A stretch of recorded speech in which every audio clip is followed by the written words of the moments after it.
हाँ भाई, पब्लिक आ गई। अबे आज आगरा वाले अंधेरे में बैठे हैं। सब ठीक है? तो दिखाई दे रहा है? स्वयं कैसे हो बेटा? और नोएडा सेक्टर 4 अंधेरे में दिख रहा है एकदम। हाँ, ये अब बात हुई। राजीव घर से कर रहे हो क्लास? Yes sir. और इंदिरापुरम कहाँ गया भाई?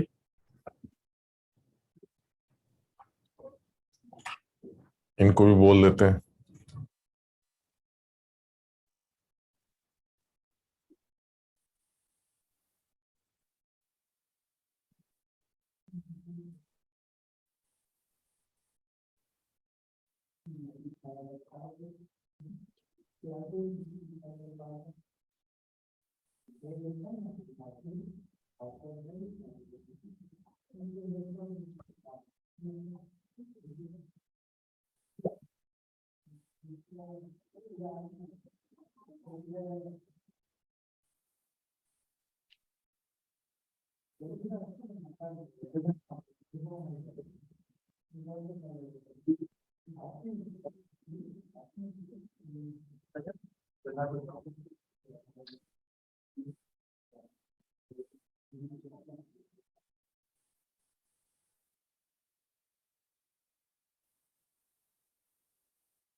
हाँ भाई, कहाँ पर थे?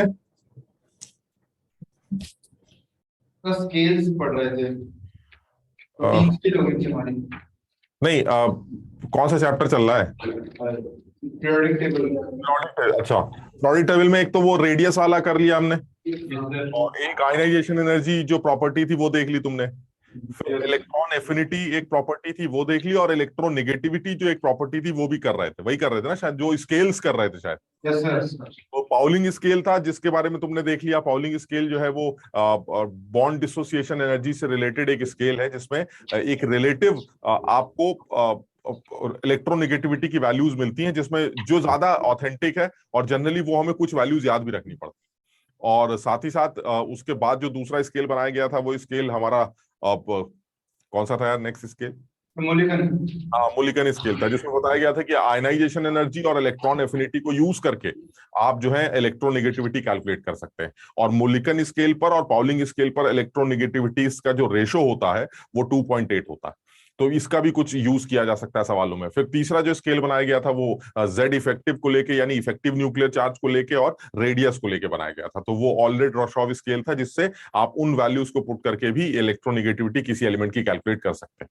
अब ये न्यूमेरिकल आते हैं या नहीं आते इसका तो पता नहीं, क्योंकि अब तक तो पूछा नहीं गया कि भाई ऑलरेडी रॉशॉव के अकॉर्डिंगली जो है इलेक्ट्रोनेगेटिविटी कैलकुलेट करके दिखाओ। बट ये कि कम से कम इतना आइडिया, रफ आइडिया होना चाहिए कि कौन कौन से स्केल्स हैं, और वो जो स्केल्स हैं वो किस बेसिक प्रॉपर्टी को यूज करते हैं। तो जो हमारा पहला वाला था वो जो पाउलिंग था वो डिसोसिएशन एनर्जीज को यूज करता है। जो ऑलरेडी रॉशॉव है वो जेड इफेक्टिव और रेडियस को यूज करता है। और जो हमारा बीच वाला था जो मूल्यांकन था वो इलेक्ट्रोनेगेटिविटी और आयनाइजेशन एनर्जीज को यूज, इलेक्ट्रॉन एफिनिटी और आयनाइजेशन एनर्जीज को यूज करता है रिलेटिवली इलेक्ट्रोनेगेटिविटी कैलकुलेट करने की।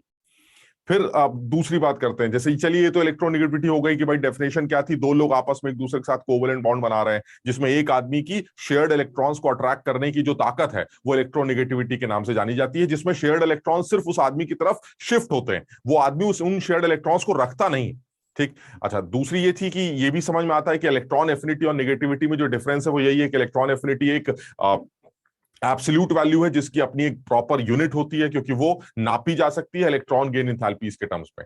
लेकिन इलेक्ट्रोनेगेटिविटी जो होती है वो एक रिलेटिव टर्म होता है, इसको एब्सोल्युटली निकाला नहीं जा सकता और इसकी कोई यूनिट नहीं हो सकती, बिकॉज ये एक रिलेटिव टर्म माना जाता है। अच्छा, अब दूसरी बात करते हैं, पीरियोडिसिटी क्या है, इलेक्ट्रोनेगेटिविटी की पीरियोडिसिटी क्या है, इसके बारे में सोचते हैं। यानी नॉर्मल पीरियोडिक टेबल के अंदर अगर आप नॉर्मल ट्रेंड की बात करें तो ट्रेंड क्या होना चाहिए इलेक्ट्रोनेगेटिविटी का, क्या कहते हो बताओ? ट्रेंड तो यही है सर, इसमें कुछ सोचना ही नहीं है। अब ये तो जो हमें लगता है एफिनिटी का ट्रेंड था, वही ट्रेंड इसका भी होना चाहिए, क्योंकि अब हम दो लोग हैं, दो लोगों के बीच में जो शेयर्ड इलेक्ट्रॉन्स है उनको खींचने की जो ताकत होगी, that is electron affinity. Electronegativity, अरे आज इंदिरापुरम में क्या बाहर से भी बच्चों को बुला लिया क्या है? सड़क से उठा लाया क्या भाई आज तारुष? Yes sir. अरे आज 4 लोग दिख रहे हैं। सर प्रिंस आ गया सर। अरे क्या बात कर रहे हो? और सर और न्यू एडमिशन है सर। वो पलाश तो नया है ही, और भी कोई नया है? Yes sir. अरे पलाश तो यार तुम यार लग रहा है बच्चों को बुला रहे हो बे। कुछ पैसे वैसे ले रहे हो कि नहीं? कुछ कमीशन वगैरह बना है कि नहीं? तो फिर क्या फायदा है? अरे भाई ये कमीशन रखा करो। देखो हम बताएं बहुत साफ, देखो हमारी तो किसी किसी को बताना नहीं। जैसे साफ साफ जाके रिसेप्शन पे बात करो कि देखिए मैडम हम 5 बच्चे लाएंगे। अगर हम 5 बच्चे लाते हैं तो हमें ये बताइए हमें क्या मिलेगा। ये होती सीधी इस बात। तो अगर ऐसा कोई जुगाड़ बन जाए, समझ रहे हो बात को, तो तुम समझ नहीं सकते क्या कमाई होगी। पलाश तुमने देखो जुगाड़ लगाओ। ये तुम्हारे कहने से तो नहीं आया ये पीछे वाला? नहीं सर, नहीं। नहीं तो तुम किसी, अरे यार फिर कैसे आए बेटा तुम पकड़ में?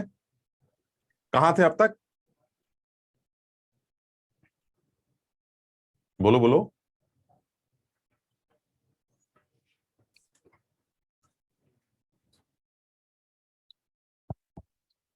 सर एक दोस्त ने बताया था।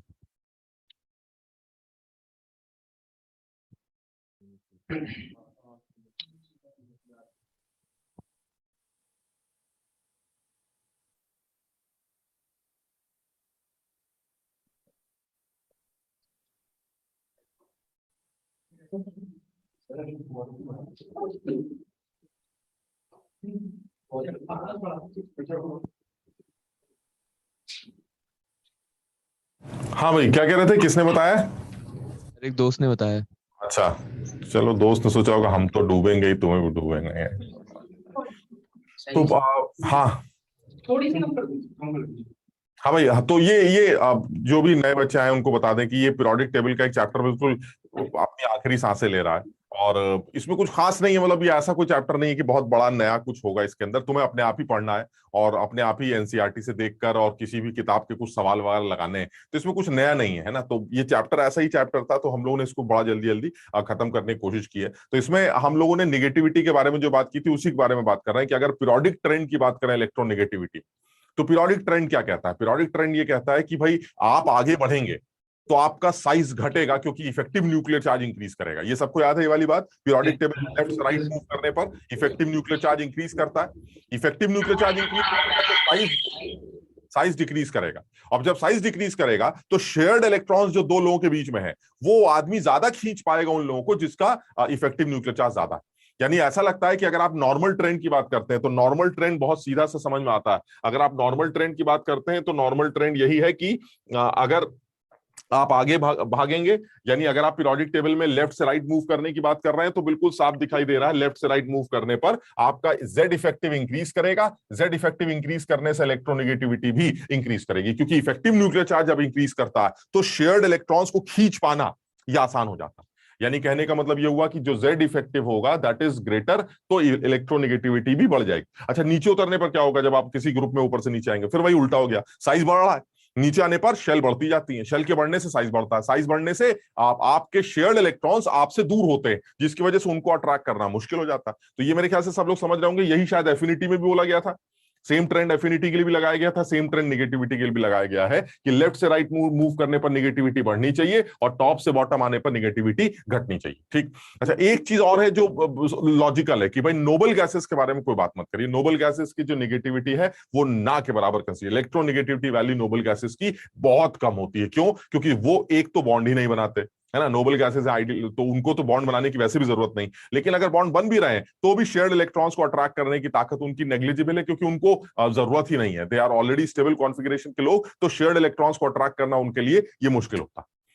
यहां तक समझ में आ गया? ये नॉर्मल ट्रेंड समझ में आ गया? Yes sir. अच्छा अब ये और बता दो कि कौन कौन से फैक्टर्स होंगे जो इलेक्ट्रोनेगेटिविटी को गवर्न करेंगे। वो देखो यहां दिख भी रहा है, साफ दिखाई दे रहा है। कौन कौन से फैक्टर होने चाहिए जो नेगेटिविटी को गवर्न करेंगे? आप वही है सर, साइज फैक्टर होगा, इफेक्टिव न्यूक्लियर चार्ज वाला फैक्टर होगा, या सिग्मा जिसको शील्डिंग कांस्टेंट कहते हैं वो शील्डिंग वाला एक फैक्टर होगा। तो इस तरह से आप ये किया जा सकता है। यानी कहने का मतलब ये हुआ कि अगर मैं फैक्टर्स अफेक्टिंग की बात करूं तो फैक्टर्स अफेक्टिंग में कौन कौन लोग आएंगे? फैक्टर्स अफेक्टिंग में आ जाएंगे हमारे सारे। पहले साइज फैक्टर ठीक है, साइज बढ़ेगा तो नेगेटिविटी कम हो जाएगी, मानते हो? Yes sir. क्योंकि अगर साइज ज्यादा होगा तो शेयर्ड इलेक्ट्रॉन्स को अट्रैक्ट करना ये मुश्किल हो जाएगा। तो यानी ये भी ठीक है, साइज फैक्टर का भी मतलब समझ में आता है, बिल्कुल ठीक है। तो यानी साइज फैक्टर भी एक फैक्टर होगा जो कि साफ कहता है कि साइज के ज्यादा होने से इलेक्ट्रोनेगेटिविटी को कम होना चाहिए। और जेड इफेक्टिव भी एक फैक्टर, तो बहुत बड़ा इंपॉर्टेंट फैक्टर है। जेड इफेक्टिव ज्यादा होगा तो इलेक्ट्रोनेगेटिविटी भी ज्यादा होगी, और जेड इफेक्टिव सिग्मा के साथ भी लिंक किया जा सकता है। याद है ये वाली बात, अगर शील्डिंग ज्यादा हुआ तो इफेक्टिव न्यूक्लियर चार्ज कम हो जाएगा, इफेक्टिव न्यूक्लियर चार्ज कम हो जाएगा तो इलेक्ट्रोनेगेटिविटी भी कम हो जाएगी। याद है ये वाली बात, यानी जेड इफेक्टिव से भी लिंक कर सकते हैं आप इसको, शील्डिंग के साथ भी लिंक कर सकते हैं। और दूसरा फिर ये तो है ही, इसमें तो खैर ये अजीब सा ही फैक्टर है कि जितना ज्यादा कैटायनिक चार्ज आपके ऊपर होगा, आपका इलेक्ट्रॉन्स को अट्रैक्ट करना उतना ही ज्यादा होगा। तो ये भी कोई लॉजिक नहीं है, बिल्कुल सीधा है कि A+3 का इफेक्टिव का इलेक्ट्रॉन खींचने की ताकत A+2 से, और A+2 के इलेक्ट्रॉन खींचने की ताकत A+1 से ज्यादा ही होनी चाहिए। यानी greater the charge on cation greater will be the electronegativity value, इसमें भी कोई शक नहीं है। और जस्ट इसका रिवर्स, जितना निगेटिव चार्ज होगा उतनी कम ताकत होगी इलेक्ट्रॉन्स को खींचने की, क्योंकि इलेक्ट्रॉन्स ऑलरेडी रिपेल हो रहे होंगे। और जो सबसे इंपॉर्टेंट फैक्टर आता है वो ये वाला फैक्टर आता है, जिसका पूरी केमिस्ट्री में आगे भी बहुत ज्यादा यूज होता है, कि एस कैरेक्टर के बढ़ने से भी निगेटिविटी बढ़ती है। यानी कहने का मतलब ये हुआ कि मान लीजिए मैं एक एलिमेंट ए हूं और आप एक एलिमेंट बी हैं, तो हम दोनों की निगेटिविटी में अंतर है, ये लॉजिकल लगता है, क्योंकि हम दो अलग अलग लोग हैं। हमारा साइज अलग हो सकता है, हमारा इफेक्टिव न्यूक्लियर चार्ज अलग हो सकता है, तो कुछ तमाम फैक्टर्स अलग अलग हो सकते हैं। तो दो अलग अलग लोगों की निगेटिविटी में अंतर होने का रीजन समझ में आता है। लेकिन अगर कोई एक ही एलिमेंट है तो उस एक एलिमेंट की निगेटिविटी हर जगह सेम होनी चाहिए लॉजिकली। मतलब कहने का मतलब, अगर मैं आपसे ये कहूं कि कार्बन की इलेक्ट्रोनेगेटिविटी जो है वो हमेशा फिक्स होनी चाहिए, लेकिन ऐसा होता नहीं। ये इस चीज के ऊपर भी डिपेंड करता है कि आपका हाइब्रिडाइजेशन क्या है।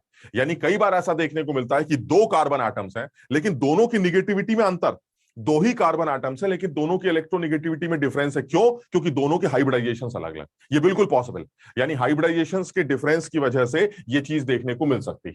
जरा एक चीज को इसको नोट करो जरा जल्दी से एक बार।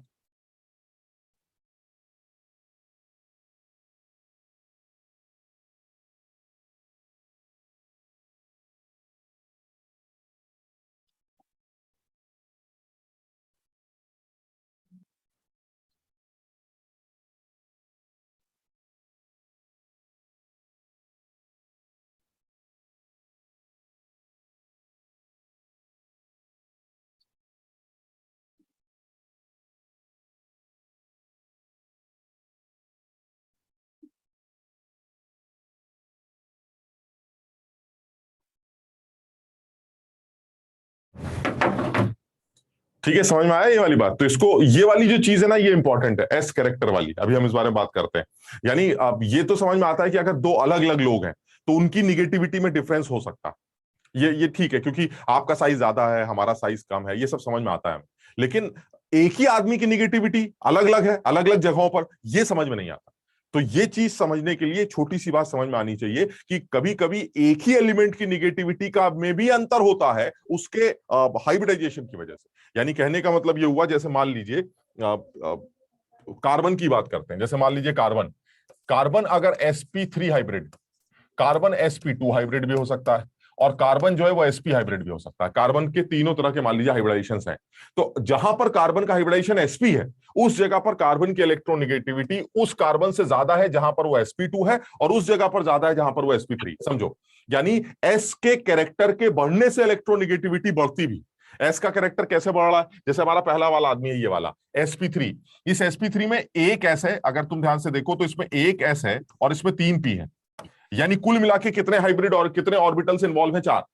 अगर आपको एस कैरेक्टर कैलकुलेट करना है, यानी एस का परसेंटेज कितना है, तो कैसे निकालोगे? एस 1 है और टोटल आदमी 4 है, तो परसेंटेज कैसे निकलेगी? 1/4 × 100। यानी अगर मैं परसेंटेज एस कैरेक्टर कैलकुलेट करता हूं तो परसेंटेज एस कैरेक्टर कैलकुलेशन के लिए आपके पास एक एस ऑर्बिटल है, टोटल ऑर्बिटल आपके जो हाइब्रिडाइजेशन में इन्वॉल्व है वो 1 और 3 4 है, यानी 1/4 × 100। यानी अगर आप एस कैरेक्टर कैलकुलेट करते हैं तो sp3 के अंदर जो परसेंटेज एस कैरेक्टर निकल के आएगा वो 25% निकल के आएगा।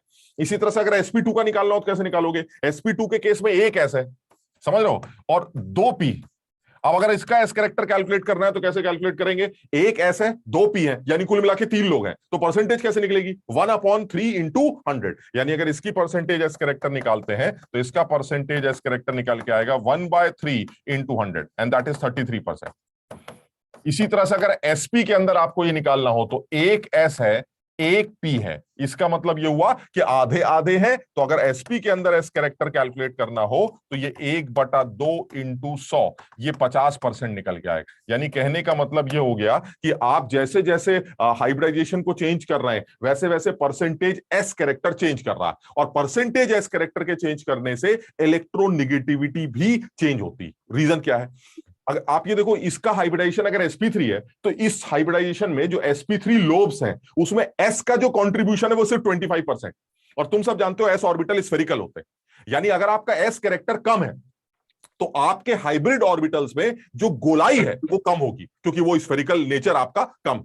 इसी तरह से जो हाइब्रिड ऑर्बिटल अगर आपका sp2 होता तो sp2 में s का कैरेक्टर कितना है? 33%। यानी sp2 जो ऑर्बिटल्स होंगे उनके अंदर गोलाई ज्यादा होगी एज कंपेयर टू sp3।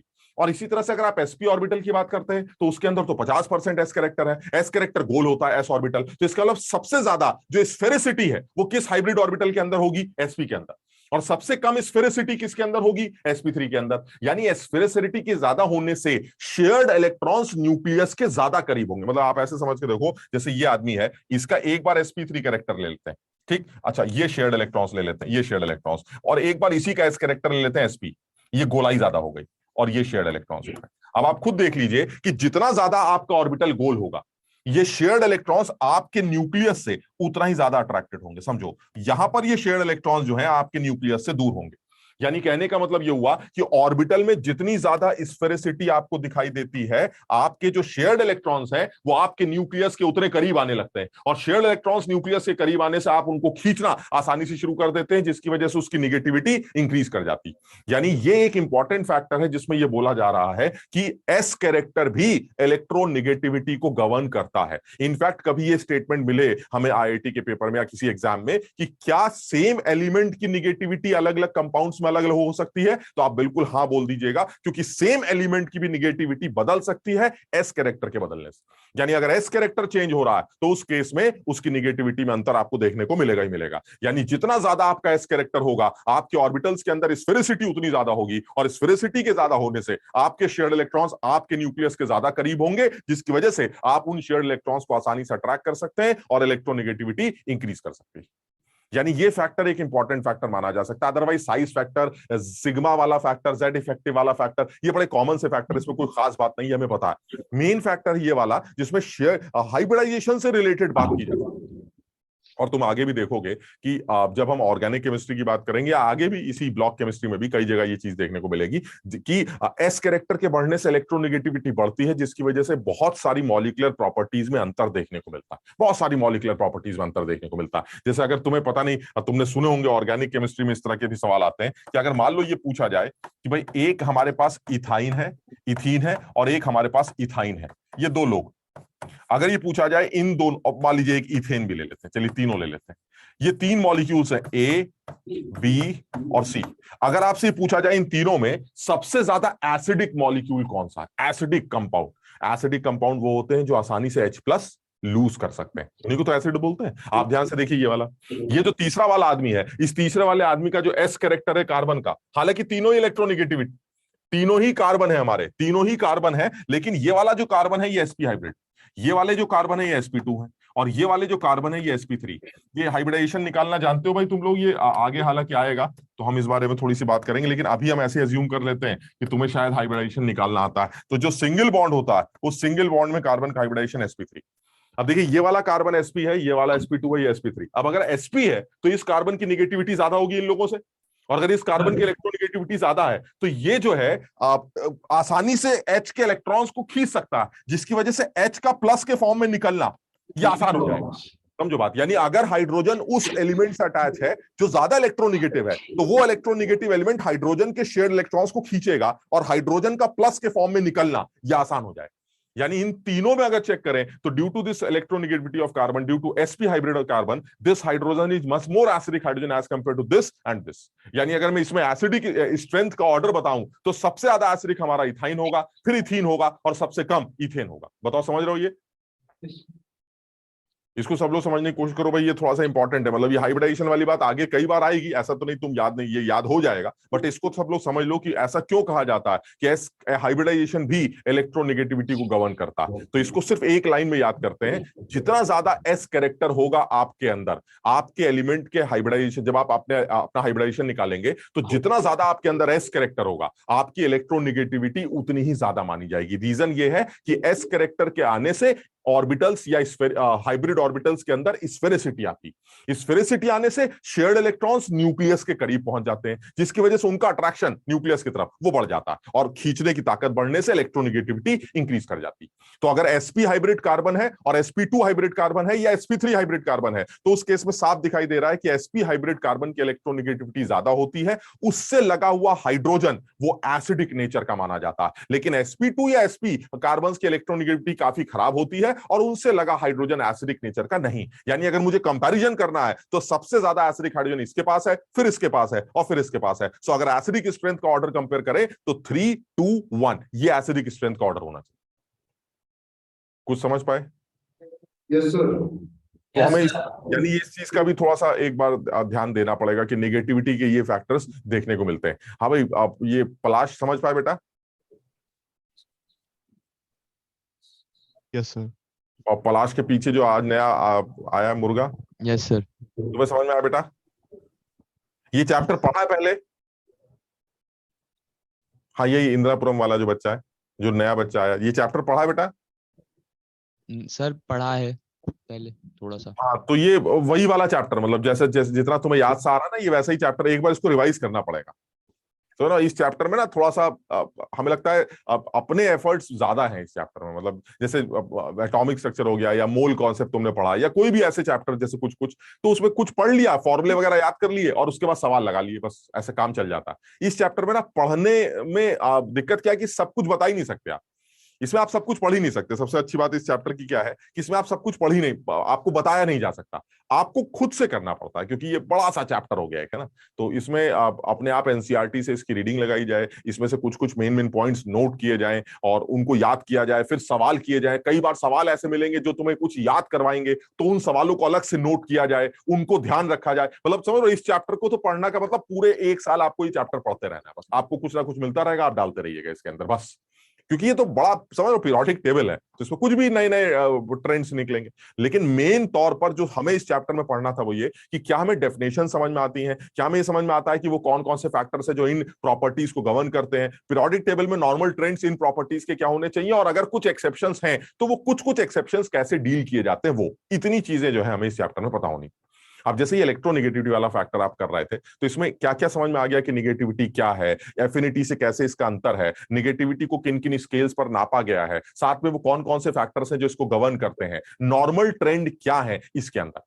अब आते हैं इसके अंदर एक आध चीजों के बारे में, और ये इलेक्ट्रोनेगेटिविटी का मेन एप्लीकेशन क्या होता है इस पीरियोडिक टेबल में, या हमारी पूरी इनऑर्गेनिक ऑर्गेनिक केमिस्ट्री में इस इलेक्ट्रोनेगेटिविटी का मेन एप्लीकेशन क्या है। तो जो सबसे बड़ा एप्लीकेशन इसके अंदर देखने को मिलता है इलेक्ट्रोनेगेटिविटी का, वो है आपके बॉन्ड का नेचर प्रिडिक्ट करना। मतलब अगर मैं इसके एप्लीकेशंस की बात करूं तो इस इलेक्ट्रोनेगेटिविटी के इस नेचर से आप दो एलिमेंट्स के बनने वाले बीच में बनने वाले बॉन्ड के नेचर को प्रिडिक्ट करना सीखते हैं। और ये लॉजिकल भी लगता है।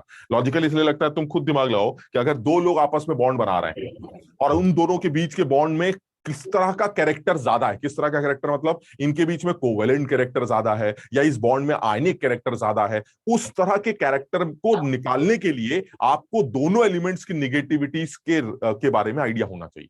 अब तुम खुद समझदार हो, तुम जानते हो इस बात को। अगर दो लोग आपस में बॉन्ड बनाए जिसमें एक आदमी की इलेक्ट्रॉन निगेटिविटी बहुत ज्यादा हो और एक आदमी की इलेक्ट्रॉन निगेटिविटी बहुत कम हो, तो किस तरह के बॉन्ड बनने की संभावनाएं लगती हैं। तो तुम्हें पता है कि अगर एक आदमी की इलेक्ट्रॉन निगेटिविटी बहुत कम है यानी वो इलेक्ट्रोपॉजिटिव नेचर का, और एक आदमी की इलेक्ट्रॉन निगेटिविटी बहुत ज्यादा है यानी वो तगड़ा इलेक्ट्रॉन निगेटिव एलिमेंट है, तो होगा क्या कि एक आदमी आसानी से इलेक्ट्रॉन लूज करना चाहता है और एक आदमी आसानी से इलेक्ट्रॉन गेन करना चाहता है। तो इसका मतलब ये हुआ कि ऐसे दो लोग जिनमें निगेटिविटी का डिफरेंस बहुत ज्यादा है, उनके बीच में जो बॉन्ड होगा, उनके बीच में जो शेयर्ड इलेक्ट्रॉन्स होंगे, वो किसी एक तरफ ज्यादा मूव करेंगे, यानी उस बॉन्ड के अंदर चार्जेस का कैरेक्टर ज्यादा आएगा। यानी कहने का मतलब ये हुआ कि जैसे मान लीजिए अगर आप ए और बी के बीच के बॉन्ड की बात करते हैं, जैसे ऐसे ऐसे समझ रहे हैं कि अगर आप ए और बी के बीच के बॉन्ड की बात कर रहे हैं, ए और बी के बीच में बॉन्ड बनता है, तो अब तुम खुद सोचो ये जो शेयर्ड इलेक्ट्रॉन्स हैं ये शेयर्ड इलेक्ट्रॉन्स उस तरफ जाएंगे जिसके पास नेगेटिविटी ज्यादा है। अब तुम ये कह रहे हो कि दोनों की नेगेटिविटी का अंतर बहुत ज्यादा है, एक आदमी बहुत ज्यादा इलेक्ट्रोनेगेटिव है, एक आदमी कम इलेक्ट्रोनेगेटिव है, तो ऐसे में जो शेयर्ड इलेक्ट्रॉन्स होंगे वो शेयर्ड इलेक्ट्रॉन्स किसी एक तरफ भागने लगे।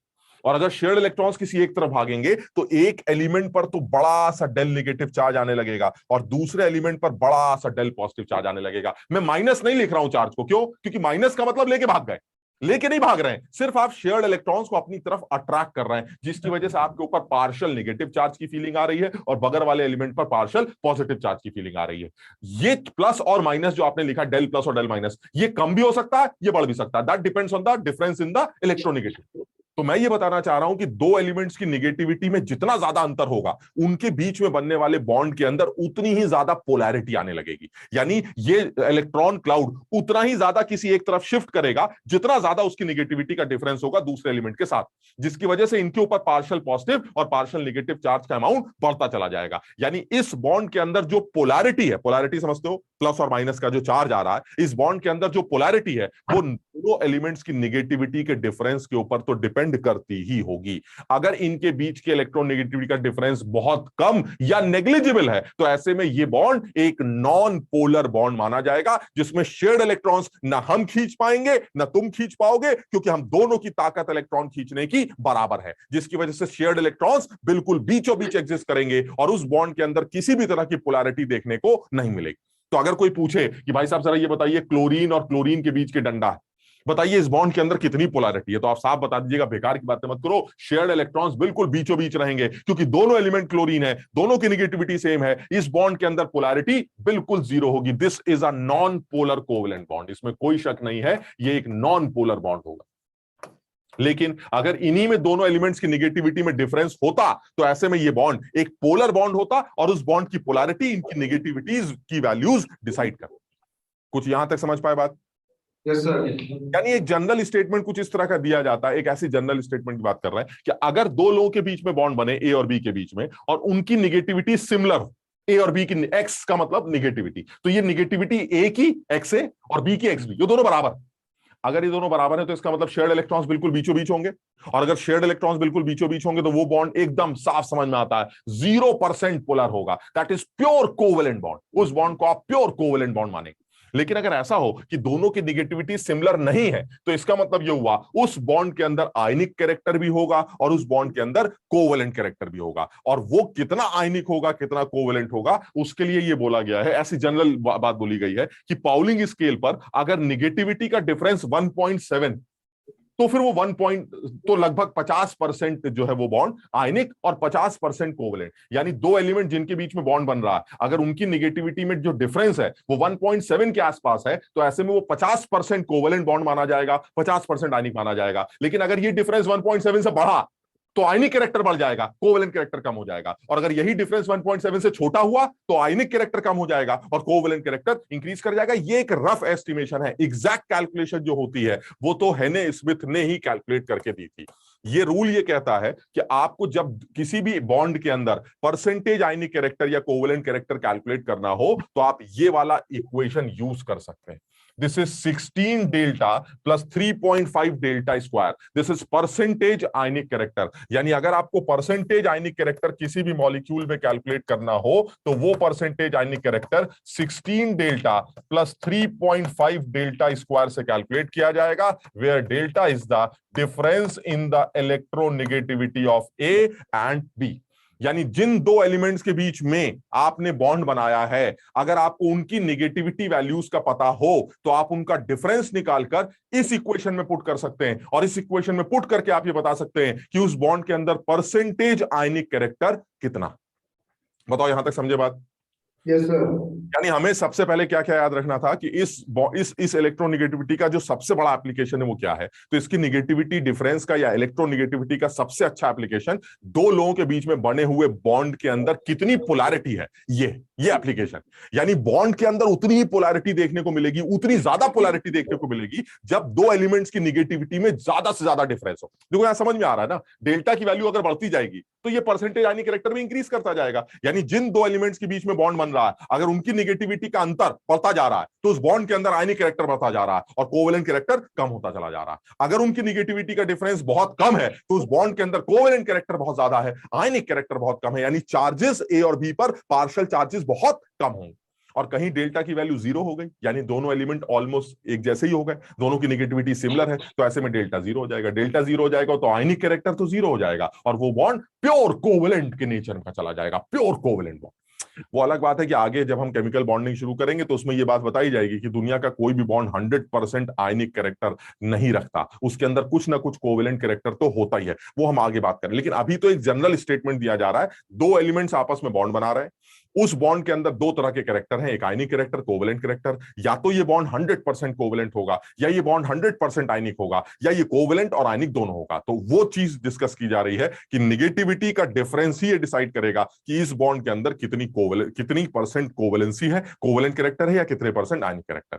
हेने स्मिथ रूल ने इस इक्वेशंस को यूज करके आपको exactly percentage ionic character calculate करके दिखाया। यहां तक समझ गए? Yes, sir. अच्छा, अब आप सोचिए जरा, ऐसी बात कर रहे हैं, जो अभी मैंने बोला था कि दुनिया का कोई भी बॉन्ड 100% आयनिक नहीं हो सकता, 100% आयनिक नहीं हो सकता। उसका एक बड़ा छोटा सा एग्जांपल मैं इसी से दे सकता हूं तुम्हें। ये बताओ, दो लोग वो कैसे होने चाहिए जिनके बीच में 100% आयनिक कैरेक्टर, 100% आयनिक बॉन्ड बने। आयनिक बॉन्ड पता है तुम्हें क्या होता है? एक देता है, एक लेता है, याद है ये? एक आदमी इलेक्ट्रॉन देगा, एक आदमी इलेक्ट्रॉन लेगा, दैट इज आयनिक बॉन्ड। ठीक, अब वो कौन से दो लोग होने चाहिए जो आसानी से इलेक्ट्रॉन दे, आसानी से ले? सर, ये तो वो दो लोग होने चाहिए जो कि सबसे ज्यादा इलेक्ट्रोपॉजिटिव और सबसे ज्यादा इलेक्ट्रोनेगेटिव हो। Yes, sir. सीजियम और फ्लोरीन, क्योंकि सीजियम दुनिया का सबसे ज्यादा इलेक्ट्रोपॉजिटिव एलिमेंट है जो आसानी से इलेक्ट्रॉन फेंक देगा, और फ्लोरीन दुनिया का सबसे ज्यादा इलेक्ट्रोनेगेटिव एलिमेंट है जो आसानी से इलेक्ट्रॉन गेन कर सकता है। तो इसका मतलब ये हुआ कि सर, मुझे ऐसा लगता है कि जो सबसे ज्यादा आयनिक कैरेक्टर आना चाहिए बॉन्ड में, वो सीजियम फ्लोराइड का आना चाहिए। CSF वो मॉलिक्यूल है जिसके अंदर आयनिक कैरेक्टर जो है जबरदस्त होना चाहिए। तो हमने कहा बात तो सही है, लेकिन जब आप कैलकुलेट करते हैं हेने स्मिथ रूल से परसेंटेज आयनिक कैरेक्टर, तो वो तक 100% निकल के नहीं आता। मतलब सोचिए, जो दुनिया का सबसे ज्यादा आयनिक बॉन्ड होना चाहिए, उस बॉन्ड के अंदर भी आयनिक कैरेक्टर 100% नहीं है। आप कैलकुलेट करके देख सकते हो, मैंने तुम्हें बताया भी था कि सीजियम एक ऐसा आदमी है, जैसे अगर मैं सीजियम फ्लोराइड की बात करूं तो तुमने ये याद कर रखा है कि सीजियम एक ऐसा आदमी है जिसकी निगेटिविटी 0.7 ली जाती। तो सीजियम की इलेक्ट्रॉन निगेटिविटी पाउलिंग स्केल पर 0.7 है। तो अगर मैं सीजियम फ्लोराइड की बात करूं तो सीजियम एक ऐसा आदमी है जिसकी इलेक्ट्रॉन निगेटिविटी पाउलिंग स्केल पर 0.7 है, और फ्लोरीन की इलेक्ट्रॉन निगेटिविटी तुम्हें याद होगा 4। अब वो कह रहा है भाई देखिए, ऐसा ये सीजियम फ्लोराइड, अब आप ऐसा करते थे कि इस बॉन्ड के अंदर परसेंटेज आयनिक कैरेक्टर कैलकुलेट करते हैं। तो इस बॉन्ड का जो परसेंटेज आयनिक कैरेक्टर होगा, जब आप ये कैलकुलेट करोगे तो कितना निकल के आएगा? तो मैंने कहा भाई ये फॉर्मूला तो हमें याद है, 16 into delta that is XA minus XB plus 3.5 delta square that is XA minus XB का होल स्क्वायर। ये मतलब पॉजिटिव वैल्यू रखनी है हमें। तो ये अब आप इसकी वैल्यू पुट करते हैं, 16 इंटू डेल्टा कितना हुआ हमारा, 4 में से गया 3.3 प्लस 3.5 डेल्टा स्क्वायर कितना होगा, 3.3 का स्क्वायर। आप इसको कैलकुलेट करोगे तो ये लगभग 91% के आसपास आएगा, ऑलमोस्ट 91%। तो समझिए, ये आदमी जो दुनिया का सबसे ज्यादा इलेक्ट्रोनेगेटिव और इलेक्ट्रोपॉजिटिव एलिमेंट के बीच में बॉन्ड बना रहा है, ये तक बॉन्ड 100% आयनिक नहीं है। इसका मतलब जब ये आयनिक 100% नहीं है तो शायद दुनिया का कोई भी बॉन्ड 100% आयनिक हो ही नहीं सकता। और ये बात सत्य है कि दुनिया का कोई भी बॉन्ड 100% आयनिक कैरेक्टर नहीं रख सकता। उस बॉन्ड के अंदर कुछ ना कुछ कोवेलेंट नेचर तो जरूर होता। ये चीज फजांस रूल से एक्सप्लेन की जाती है, जिसको हम आगे बॉन्डिंग में देख लें। लेकिन अभी के लिए जो बताना चाह रहे हैं ये कि निगेटिविटी का जो वैल्यू है या जो निगेटिविटी का डिफरेंस है, वो बॉन्ड के अंदर आने वाले कोवेलेंट या आयनिक कैरेक्टर को डिफाइन करता है। यानी इसमें कोई शक नहीं है कि इलेक्ट्रोनेगेटिविटी का एक बहुत प्रॉपर एप्लीकेशन जो है वो ये होना चाहिए कि बॉन्ड के नेचर को प्रिडिक्ट करने के लिए दो एलिमेंट्स की निगेटिविटीज का वैल्यू अगर पता चल जाए तो आप बॉन्ड का नेचर रफली क्वालिटेटिवली ये तो प्रिडिक्ट कर सकते हैं कि तुम्हारे अंदर आयनिक कैरेक्टर ज्यादा होगा या तुम्हारे अंदर कोवेलेंट कैरेक्टर ज्यादा होगा, क्योंकि ये चीज बताई गई थी कि अगर निगेटिविटी का डिफरेंस 1.7 से ज्यादा है तो आयनिक कैरेक्टर ज्यादा होगा, 1.7 से कम है तो कोवेलेंट कैरेक्टर ज्यादा होगा, और एग्जैक्टली 1.7 है तो मान लेते हैं 50% आयनिक 50% कोवेलेंट। ये क्वालिटेटिव हो गया। क्वांटिटेटिवली एग्जैक्टली कितना होगा ये हेने स्मिथ ने कैलकुलेट करके दिखाया है कि 16 डेल्टा प्लस 3.5 डेल्टा स्क्वायर को यूज करके आप एग्जैक्टली कितना आयनिक कैरेक्टर है आपके बॉन्ड के अंदर ये आप कैलकुलेट कर सकते हैं। लेकिन उसके लिए ए और बी की निगेटिविटीज का आइडिया आपको सवाल में मिलना चाहिए। क्लियर? Yes, sir. समझ में आया भाई तारुष? ठीक है प्रिंस?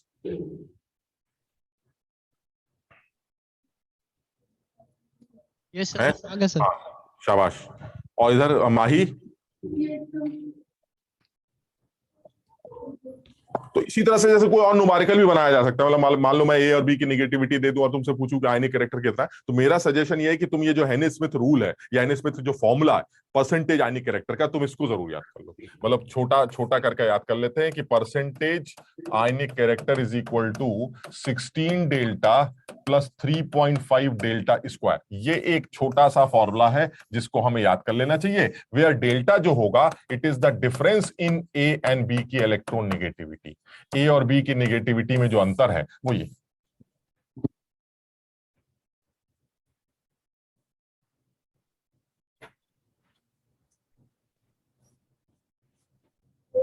ठीक है, तो यानी ये पहला एक एप्लीकेशन माना जा सकता। एक और भी एप्लीकेशन है जो ऑक्साइड्स का जो नेचर है वो भी इलेक्ट्रोनेगेटिविटी से डिफाइन किया जा सकता है। यानी अगर मैं और भी एप्लीकेशंस की बात करूं तो ये हटा दे भाई। Yes sir. तो अगर और किसी एप्लीकेशन की बात करें तो और भी एप्लीकेशन निकाला जा सकता है, जैसे ऑक्साइड्स का नेचर, ये बड़ा इंपॉर्टेंट, आसान है एकदम, ये भी बड़ा इंटरेस्टिंग है। मतलब अगर किसी ऑक्साइड के बारे में पता करना हो कि उसका नेचर एसिडिक होगा या बेसिक होगा उस ऑक्साइड का, तो ये चीज भी आप जो है वो इलेक्ट्रोनेगेटिविटी के डिफरेंस निकाल सकते हैं। अब देखो इसमें करना क्या है कि अब मान लीजिए मुझे पता करना है कि किसी ऑक्साइड का नेचर वो बेसिक है क्या एसिडिक, तो मैं करता क्या हूं, उसको पानी में डाल देता हूं। पानी में डालने के बाद या तो एसिड बनेगा या बेस बनेगा, तो ऐसे में हम प्रिडिक्ट कर लेते हैं कि अगर H प्लस रिलीज हो रहा है तो एसिडिक नेचर का ऑक्साइड था, OH माइनस रिलीज हो रहा है तो बेसिक नेचर का। समझ, जैसे सोडियम ऑक्साइड है तो सोडियम ऑक्साइड को आपने पानी में डाला, पता चला NaOH बन गया, यानी OH माइनस रिलीज हो रहा है। तो अगर OH माइनस रिलीज हो रहा है तो दैट मीन सोडियम ऑक्साइड जो है हमारा वो बेसिक नेचर का। ठीक, तो ये चीज कैसे प्रिडिक्ट करना है या हमें कैसे पता चलेगा, उसके लिए एक बड़ा सीधा सा रूल बनाया गया है कि आप सबसे पहले कोई भी ऑक्साइड, एक जनरल ऑक्साइड ले लीजिए किसी भी एलिमेंट का, मान लीजिए कोई भी एक एलिमेंट ले लेते हैं, एक जनरल ऑक्साइड ले लेते हैं, ये ले लेते हैं, ये एक एलिमेंट ले लेते हैं ईओ, ये हमारा एक जनरल एलिमेंट हो गया, कोई भी एलिमेंट का ऑक्साइड ये ले लेते हैं। फिर मैंने क्या किया, इस ऑक्साइड को पानी में डाला और पानी में डाल के सपोज सबसे पहले, अब ये पूरा फाइनल रिएक्शन नहीं लिखा है, सबसे पहले पानी में डालते ही जो हमारा ऑक्साइड है वो EOH बन गया। ठीक, अब ये फाइनल प्रोडक्ट नहीं है, अब ये पानी में जाने के बाद या तो ये बनेगा या ये बनेगा। अब मुझे डिसाइड करना है कि पानी में ये OH माइनस रिलीज हो रहा है या पानी में ये H प्लस रिलीज हो रहा है, ये मुझे डिसाइड करना है। तो अगर OH माइनस रिलीज कर रहा है तो that means this oxide was basic oxide, और अगर H3O प्लस या H प्लस रिलीज हो रहा है तो that is my oxide was acidic oxide. अब होगा क्या कि जैसे ही आपने EOH बनाया तो अब आपके पास दो चीजें हैं, एक तो O और H के बीच में इलेक्ट्रोनेगेटिविटी का डिफरेंस है और एक E और O के बीच में इलेक्ट्रोनेगेटिविटी का डिफरेंस। O और H की नेगेटिविटी का डिफरेंस पाउलिंग स्केल पर मुझे याद है, तुम्हें याद है हाइड्रोजन की जो इलेक्ट्रोनेगेटिविटी थी वो पाउलिंग स्केल पर 2.1 थी और ऑक्सीजन की जो इलेक्ट्रोनेगेटिविटी थी वो 3.5 थी। ये याद है? Yes sir. O और H इनकी जो नेगेटिविटीज है, इनका जो डिफरेंस है वो 1.4 होगा। 3.5 हो गई ऑक्सीजन की और 2.1 हो गई हाइड्रोजन की। तो इन दोनों के बीच में जो नेगेटिविटी का अंतर आ रहा है, इन दोनों के बीच में, वो तो हमारा ऑलरेडी फिक्स है, दैट इज 1.4। लेकिन इन दोनों की जो नेगेटिविटी के बीच का डिफरेंस है वो बदलता रहेगा, जिसको मैंने डेल्टा 1 का नाम दिया। क्यों बदलता रहेगा? क्योंकि सर एलिमेंट का नाम बदलता रहेगा, तो जब एलिमेंट का नाम बदलता रहेगा तो O और E के बीच की नेगेटिविटी का डिफरेंस बदलता रहेगा, लेकिन O और H हमेशा फिक्स रहेगा, दैट इज 1.4। क्योंकि O इज 3.5, पाउलिंग स्केल पर O की नेगेटिविटी 3.5 होती है और हाइड्रोजन की नेगेटिविटी 2.1 होती है, इसलिए OH बॉन्ड में जो नेगेटिविटी का डिफरेंस आएगा वो 1.4 आएगा। यानी कहने का मतलब यह हुआ कि मैंने OH का डिफरेंस 1.4 बोल दिया, EO का डिफरेंस वो एलिमेंट के ऊपर डिपेंड करेगा तो मैंने उसको डेल्टा 1 बोल दिया। अब कब क्या होने वाला है, बड़ा आसान, अगर ये डेल्टा 1 की जो वैल्यू है ये वाली, अगर ये डेल्टा 1 की वैल्यू 1.4 से ज्यादा है तो that means this bond is more polar, तो पानी इस बॉन्ड को तोड़ दे। अगर इस डेल्टा 1 की वैल्यू इस 1.4 से कम है तो इसका मतलब this bond is more polar, पानी इस बॉन्ड को तोड़ देगा। अब होगा क्या, जब पानी इस बॉन्ड को तोड़ेगा तो OH अलग हो जाएगा और पानी जब इस बॉन्ड को तोड़ेगा तो H अलग हो जाएगा। इसका मतलब ये हुआ सारी चीजें कौन डिसाइड करेंगी, ये difference delta 1। If this delta 1, यहां देखो साफ लिखा गया है, if this delta 1 is more than, यहां पर लिखा गया है if this delta 1 is more than 1.4, क्या मतलब हो इस बात का, अगर डेल्टा 1 1.4 से बड़ा है तो इसका मतलब ये हुआ this bond is more polar than this bond. इसका मतलब वाटर इस बॉन्ड को ब्रेक करेगा और इस बॉन्ड को ब्रेक करने से क्या रिलीज होगा, OH या H? OH, इसका मतलब the solution should be basic, so the oxide will be basic oxide. यानी कहने का मतलब ये हुआ कि अगर एलिमेंट और ऑक्सीजन की निगेटिविटी का जो अंतर है वो 1.4 से ज्यादा हुआ तो हमारा ऑक्साइड बेसिक ऑक्साइड होगा, क्योंकि उस केस में वाटर सोल्यूशन के अंदर, वाटर फेज एक्वस फेज के अंदर OH माइनस रिलीज होंगे। सिमिलरली अगर इस डेल्टा 1 की वैल्यू 1.4 से कम है तो इसका मतलब OH bond is more polar. OH bond is more polar तो पानी OH को तोड़ेगा, पानी OH को तोड़ेगा तो OH के टूटने से क्या रिलीज होंगे, H प्लस। तो ऐसे में सोल्यूशन क्या बन जाएगा, एसिडिक। यानी if delta 1 is less than 1.4 then the solution will be acidic, so the oxide is acidic oxide, and if the delta 1 value is greater than 1.4 then our oxide is a basic oxide। समझो इस बात, clear है ये वाली बात सबको?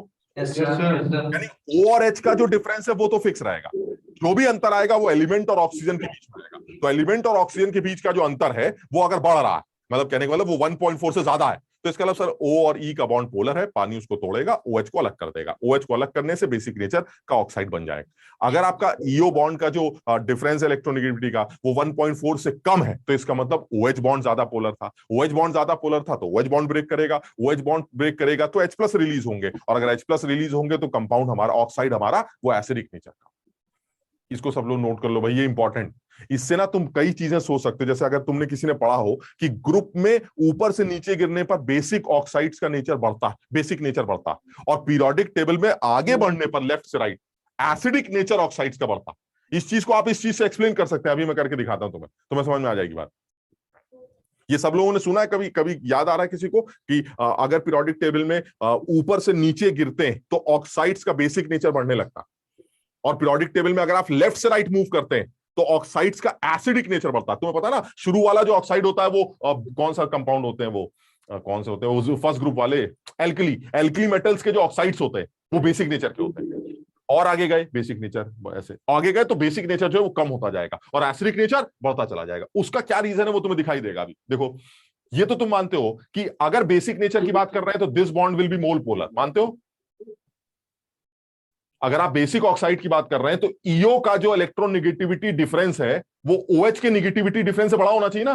Yes, sir. तो इसके अलावा ऑक्साइड बेसिक होगा। अच्छा, अब आगे बढ़ेंगे तो क्या होगा, अब देखो अकल लगाना जरा। मैं पीरियोडिक टेबल की बात कर रहा हूं, पीरियोडिक ट्रेंड की बात कर रहा हूं इन ऑक्साइड्स के, ठीक। तो अगर आप आगे बढ़ेंगे तो क्या होगा, मैं एक ऑक्साइड हूं, मैं एक एलिमेंट हूं जिसका अपना एक इलेक्ट्रोनेगेटिव नेचर, उधर एक ऑक्सीजन, ठीक। मेरी और उसकी जो नेगेटिविटी का अंतर है वो वैल्यू एक फिक्स वैल्यू, ठीक। अब अगर मैं आगे गया तो क्या होगा सर, जैसे आप आगे की तरफ आगे बढ़ेंगे तो आपकी जो इलेक्ट्रोनेगेटिविटी वैल्यू वो बढ़ेगी। अब पता नहीं तुम्हें याद आ रहा है कि नहीं, आगे बढ़ने पर इलेक्ट्रोनेगेटिविटी बढ़ती क्योंकि साइज कम होता जाता है।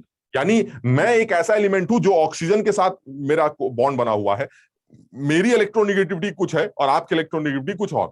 अगर मैं पीरियोडिक टेबल में आगे गया तो मैं ऑक्सीजन की इलेक्ट्रोनेगेटिविटी के करीब जाने लगूंगा, जिसकी वजह से डेल्टा 1 वो छोटा होता चला जाएगा। बताओ समझ रहे हो कि नहीं सब लोग? Yes, sir. मतलब कहने का मतलब ये हुआ कि जैसे एक एलिमेंट ये हो गया, एक एलिमेंट ये हो गया, और मान लीजिए यहां अपना ऑक्सीजन खड़ा है, तो इस एलिमेंट की इसके साथ नेगेटिविटी का अंतर मान लीजिए ए, और इस एलिमेंट का इसके साथ नेगेटिविटी का अंतर बी। साफ समझ में आ रहा है, जैसे जैसे आप आगे बढ़ेंगे तो इलेक्ट्रोनेगेटिविटी बढ़ती जाएगी, जिसकी वजह से इन दोनों की नेगेटिविटी का जो डिफरेंस है ये तो फिक्स है, दिस इज ऑलवेज 3.5, ये तो हमेशा फिक्स रहेगा, ये हमेशा 3.5 था, इसकी negativity is 3.5, but the difference in these two electronegativities that will be different. यानी इन दिस केस अगर आगे की तरफ बढ़ेंगे तो इस आदमी की इलेक्ट्रोनेगेटिविटी इंक्रीज करेगी, और आगे बढ़ेंगे और इलेक्ट्रोनेगेटिविटी इंक्रीज करेगी, तो इन दोनों के बीच का जो डिफरेंस है वो डिफरेंस कम होता चला जाएगा। यानी कहने का मतलब ये हुआ कि अगर ये डेल्टा 1 की वैल्यू कम होती चली जा रही है तो इससे ये पता चल रहा है कि OH के टूटने की संभावनाएं बढ़ती जा रही हैं, क्योंकि अब इस बॉन्ड की पोलैरिटी कम हो रही है और OH की पोलैरिटी बढ़ रही है। इसका मतलब अब शुरू में भले ही OH निकल रहा हो, लेकिन जैसे जैसे आप आगे बढ़ेंगे H के निकलने के चांसेस बढ़ने लगेंगे और सोल्यूशन जो हमारा ऑक्साइड है वो एसिडिक नेचर गेन करेगा। सब लोग समझ पा रहे हैं इस बात को? Yes, sir. यानी कहने का मतलब ये हुआ, ऑक्सीजन फिक्स कर देते हैं, एक एलिमेंट उधर रखते हैं, उस एलिमेंट से ऑक्सीजन की निगेटिविटी का डिफरेंस मान लीजिए 1.8 है। अगर डिफरेंस 1.8 है तो कौन सा बॉन्ड टूटेगा, E और O का या O और H का? अगर डिफरेंस नेगेटिविटी का 1.8 है तो कौन सा बॉन्ड टूटेगा, ईओ का? Yes, sir. ईओ का टूटेगा तो क्या रिलीज होगा, OH, Yes, sir. यानी बेसिक ऑक्साइड हो गया। ठीक, चलिए अब आगे बढ़ते हैं। अब ऑक्सीजन तो वही है, लेकिन ये आदमी आगे आ गया। जब ये आदमी आएगा तो इसकी नेगेटिविटी थोड़ी सी बढ़ जाएगी, इलेक्ट्रोनेगेटिविटी बढ़ जाएगी, तो जो डिफरेंस है ऑक्सीजन के साथ वो कम हो जाएगा। Yes, sir. अब अगर डिफरेंस कम हो जाएगा तो हो सकता है अभी भी वो डिफरेंस मान लीजिए 1.5 है, तब कौन सा बॉन्ड टूटेगा? तब भी यही वाला बॉन्ड टूटेगा सर। यही वाला बॉन्ड टूटेगा तो OH ही रिलीज होगा, यानी अभी भी ऑक्साइड कौन है मेरा? Basic oxide. लेकिन हमें नहीं लगता जैसे जैसे आप आगे बढ़ते जाएंगे वैसे वैसे आप ऑक्सीजन के करीब आएंगे, और जैसे जैसे आप ऑक्सीजन के करीब आएंगे आपकी निगेटिविटी का डिफरेंस कम होता चला जाएगा, और निगेटिविटी के डिफरेंस के कम होने से OH के डंडे के टूटने की संभावना बढ़ती चली जाएंगी, जिसकी वजह से आपका ऑक्साइड अब एसिडिक नेचर गेन करने लगेगा। यानी पीरियोडिक टेबल का नॉर्मल ट्रेंड ये लगता है कि अगर आप आगे की तरफ बढ़ेंगे तो आपका बेसिक नेचर डिक्रीज करेगा ऑक्साइड का, और ऑक्साइड का एसिडिक नेचर इंक्रीज करेगा। अब चलो नीचे उतर के देखते हैं। ये ऑक्सीजन है, ठीक, ये ऑक्सीजन फिक्स हो गई, और ये एक एलिमेंट, इनकी निगेटिविटी का डिफरेंस मान लीजिए 1.7 है, ठीक। अब बताइए कौन सा बॉन्ड टूटेगा? सर ईओ बॉन्ड टूटेगा। कौन सा ऑक्साइड बना? बेसिक ऑक्साइड, ठीक। अच्छा, अब इस एलिमेंट को नीचे लाते हैं। अब तुम बताओ ये डिफरेंस बढ़ रहा है कि घट रहा है? बढ़ रहा है। बढ़ रहा है, क्योंकि नीचे निगेटिविटी और कम होती है सर।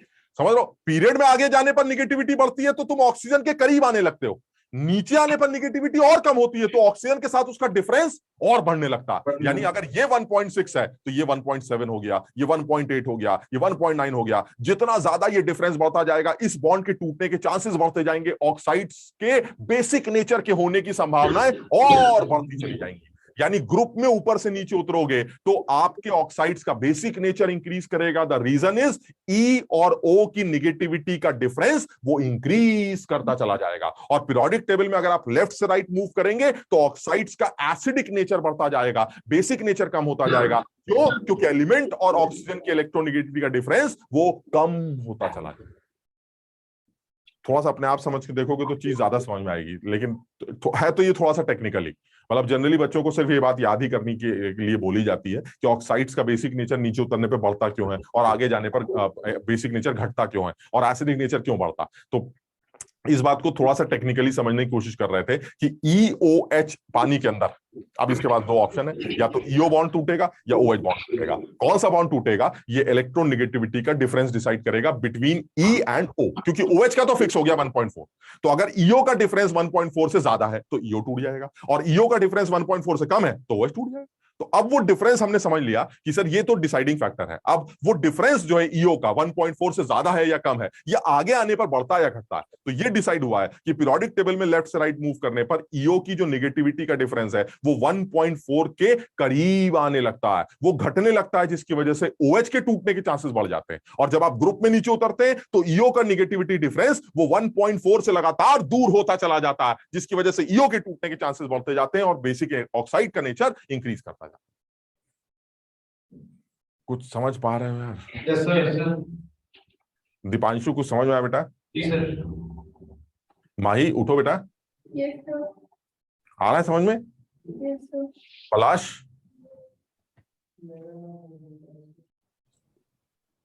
पलाश हो अभी? अरे पलाश तो फ्रीज हो गया लग रहा है। हिलो बे। अरे इंदिरापुरम वाले कैसे और नोएडा वाले भाई तुम लोग को समझ में आया दोस्त? हम लोग का नाम नहीं लेते हैं यार। अच्छा तुम लोग का नाम नहीं लेते, असल में तुम लोग साला कभी आते हो कभी नहीं आते, हम समझ में नहीं आता। तुम लोग का नाम है क्या? एक तो विकास है, एक राजीव है। राजीव नहीं है सर। राजीव है नहीं, बताइए। एक विकास हो गया, और कौन है? है सर। राजीव तो घर से क्लास कर रहा है। और नोएडा में तुम तीनों लोग अपना नाम बता दो बेटा। विकास सर। विकास तो ये जानने वाला आदमी है। और पीछे वाला सबसे पीछे है? प्रखर, प्रखर, प्रखर। और आगे जो बैठे हैं? आजाद। आजाद। अच्छा, आजाद, प्रखर और विकास, ठीक। चलिए तुम लोग अभी नाम लेते हैं। और ये निहारिका जाग रही हो बेटा? Yes, sir. हाँ। और इंदिरापुरम पलाश समझ में आया बेटा?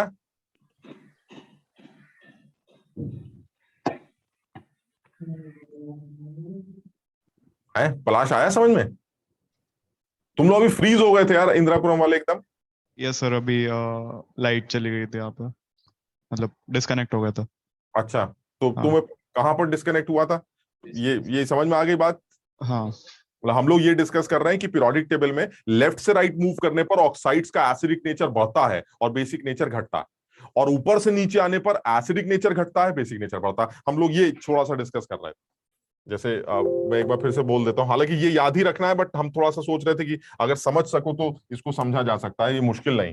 मतलब अगर मैं पीरियोडिक टेबल में लेफ्ट से राइट मूव कर रहा हूं तो होगा क्या कि ये हमारा ऑक्सीजन, ये ऑक्सीजन, इसको फिक्स कर देते हैं, इस ऑक्सीजन को फिक्स कर देते हैं और इसकी इलेक्ट्रोनेगेटिविटी को भी फिक्स कर देते हैं। पाउलिंग स्केल पर इट इज 3.5। ठीक, अब मैं ऑक्साइड्स की बात कर रहा हूं, ये E1।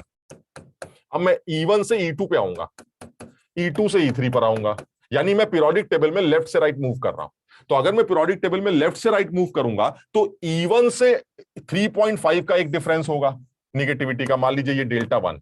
E2 से 3.5 का एक डिफरेंस होगा, मान लीजिए ये डेल्टा 2 है, और E3 से 3.5 का एक इलेक्ट्रोनेगेटिविटी डिफरेंस होगा, दैट इज डेल्टा 3। तुम लोग खुद सोच के देखो कि अगर तुम आगे की तरफ बढ़ोगे तो E और O के बीच का जो बॉन्ड है, उनकी निगेटिविटी का जो अंतर है वो 3.5 से, सॉरी, इन दोनों की यानी ये जो डेल्टा 1 है और ये जो डेल्टा 2 है और ये जो डेल्टा 3 है, तुम बता सकते हो कि सबसे बड़ा वैल्यू कौन सा होगा निगेटिविटी डिफरेंस का? डेल्टा 1 होगा, क्योंकि आगे जाने पर निगेटिविटी बढ़ती है। तो अगर निगेटिविटी बढ़ेगी तो यानी आपकी निगेटिविटी 3.5 के करीब आने लगेगी, तो डेल्टा की वैल्यू, डिफरेंस की वैल्यू कम होती जाएगी। यार ये सब लोग समझ पा रहे हो कि नहीं? Yes sir. है ना? तो इसका मतलब ये हुआ कि ये डेल्टा 1 सबसे बड़ा है, डेल्टा 2 थोड़ा छोटा, सबसे छोटा डेल्टा 3। क्या हुआ इसका मतलब? इसका मतलब जैसे जैसे आपका ऑक्साइड अगले एलिमेंट का बनेगा तो उसमें ऑक्साइड और ई की निगेटिविटी का डिफरेंस वो कम होता जाए। इससे ये पता चल रहा है कि अगर ई और ओ की निगेटिविटी का डिफरेंस कम हो रहा है तो शायद ओ और एच की निगेटिविटी के डिफरेंस से, मतलब ओ और एच के बॉन्ड के टूटने के चांसेस वो बढ़ते जा रहे हैं। क्योंकि अभी जो हमारी बात हुई थी वो ये बात हुई थी कि ई के साथ ओ का बॉन्ड, ओ के साथ एच का बॉन्ड, और इन दोनों की निगेटिविटी का डिफरेंस फिक्स है 1.4, और इनकी निगेटिविटी के डिफरेंस को मैंने डेल्टा बोला। तो मैंने क्या बोला कि अगर ईओ का डिफरेंस कम होता जा रहा है तो इसका मतलब ओएच के बॉन्ड के टूटने के चांसेस बढ़ रहे हैं। यार ये सब लोग समझ पाए कि नहीं? क्या सब लोग समझ पा रहे हैं ना इस बात को? यानी कहने का मतलब ये हुआ कि अगर आप पीरियोडिक टेबल में लेफ्ट से राइट मूव करेंगे तो ईओ की डिफरेंस, निगेटिविटी डिफरेंस वो कम होती जाएगी। अगर ईओ की डिफरेंस कम होती जाएगी तो ओएच की डिफरेंस हो सकता है डोमिनेट करने लगे। तो अगर ओएच का डिफरेंस डोमिनेट करेगा तो एच के निकलने के चांसेस बढ़ जाएंगे। यानी जैसे जैसे पीरियोडिक टेबल में आगे मूव करेंगे एच के टूटने के चांसेस, ओएच के टूटने के चांसेस बढ़ते जाएंगे और आपका ऑक्साइड एसिडिक नेचर की तरफ भागेगा। लेकिन यही चीज अगर आप नीचे करते, नीचे करने का मतलब क्या हुआ? नीचे करने का मतलब हुआ कि अगर यही एलिमेंट E1, E2, E3 ऐसे लिए गए होते, ये E1 है, ये E2 है, ये E3, अब क्या होगा? अब सर नीचे आने पर इलेक्ट्रोनेगेटिविटी कम होती, इसका मतलब ये हुआ कि यहां पर जो निगेटिविटी का डिफरेंस E1 के साथ आपका था, अब E2 के साथ जो आपका डिफरेंस होगा वो मान लीजिए डेल्टा कुछ ले लेते हैं, डेल्टा 4 ले लेते हैं, और E3 के साथ जो ऑक्सीजन की निगेटिविटी का डिफरेंस होगा वो डेल्टा 5 होगा। अब बताओ जरा सोच के, डेल्टा 1, डेल्टा 4, डेल्टा 3, डेल्टा 5 का क्या रिलेशन आएगा? डेल्टा 1, डेल्टा 4, डेल्टा 5, यानी इनका डिफरेंस, इनका डिफरेंस, इनका डिफरेंस, इनका डिफरेंस, ये लगातार बढ़ता चला जा रहा है कि नहीं? इसका मतलब हुआ इस बार सर जैसे जैसे आप नीचे उतरेंगे तो ई की निगेटिविटी बढ़ रही, सॉरी, ई की निगेटिविटी कम हो रही, निगेटिविटी कम हो रही है तो इसके साथ इसका डिफरेंस, ऑक्सीजन के साथ इसका डिफरेंस वो बढ़ता चला जाएगा। डिफरेंस बढ़ता जाएगा तो पक्का ये बॉन्ड टूटेगा। यानी अगर इस केस में ईओ बॉन्ड टूटा तो नीचे वाले केस में तो ईओ टूटेगा ही टूटेगा, और नीचे वाले केस में पक्का टूटेगा। यानी जैसे जैसे आपका एलिमेंट नीचे जाएगा उसके ऑक्साइड का नेचर पक्का बेसिक होगा, क्योंकि अब ई और ओ की निगेटिविटी का डिफरेंस वो 1.4 से तो बढ़ता चला जाएगा, जिसकी वजह से ईओ बॉन्ड के चांसेस बढ़ जाएंगे और ओएच के रिलीज होने के चांसेस इंक्रीज कर जाएंगे। यानी कहने का मतलब ये हुआ कि इस केस में ऐसा क्या है, और उधर वाले केस में तुमने बोला था डेल्टा 1 की वैल्यू डेल्टा 2 से, डेल्टा 2 की वैल्यू डेल्टा 3 से बड़ी निकल के आ रही है। तो साफ समझ में आ रहा है कि अगर डेल्टा का डिफरेंस बढ़ता चला जाएगा तो आपका बेस, अगर डिफरेंस बढ़ता चला जाएगा तो आपका बेसिक नेचर इंक्रीज करता चला जाएगा। तो इस चीज को थोड़ा सा समझने की कोशिश करो कि अगर मैं डेल्टा को ऐसे एक जनरल नाम दे दूं, the electronegativity difference of E and O, तो उस केस में ये डेल्टा बढ़ा तो बेसिक नेचर बढ़ा, और अगर ये डेल्टा घटा तो इसका मतलब एसिडिक नेचर बढ़ा। इसको समझो सब लोग। तो ये अब तुम लोग इस बात को समझ पा रहे हो कि ऐसा क्यों कह रहे हैं कि पीरियोडिक टेबल में ऊपर से नीचे आने पर एसिडिक नेचर घटता है और बेसिक नेचर ऑक्साइड्स का बढ़ने लगता है? ये समझ पाए सब लोग?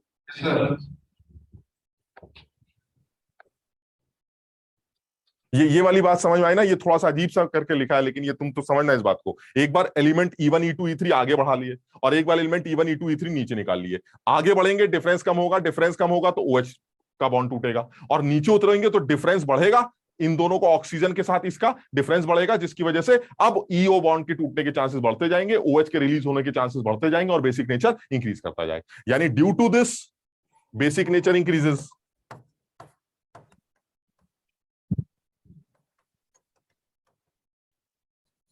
and due to this acidic nature increases.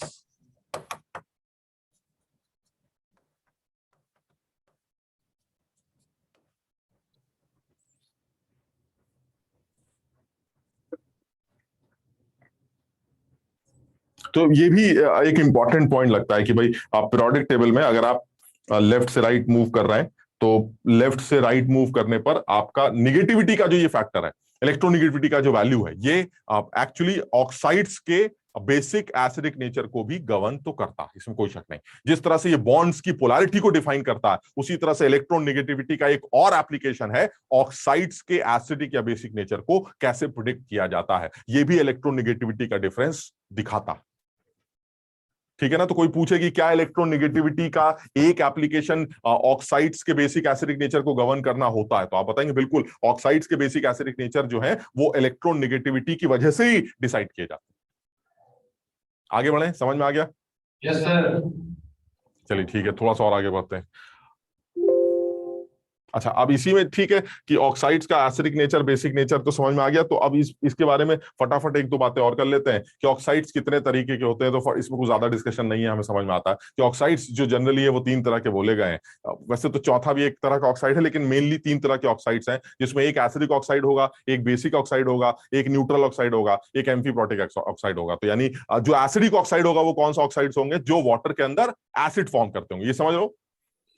यानी एसिडिक ऑक्साइड्स की अगर आप बात करते हैं तो बेसिकली एसिडिक ऑक्साइड किसको बोलना चाहिए? एसिडिक ऑक्साइड वो आदमी होना चाहिए, 2 तरह से डिफाइन कर सकते हैं। एसिडिक ऑक्साइड वो आदमी होना चाहिए जो वाटर के अंदर एक एसिडिक नेचर बनाए, मतलब वाटर के अंदर एक एसिड बनाए, या फिर आप ऐसे भी बोल सकते हैं एक ऐसा ऑक्साइड जो बेस से रिएक्ट करे। दोनों बातें सेम है, जैसे चाहे वैसे बोल सकते हैं।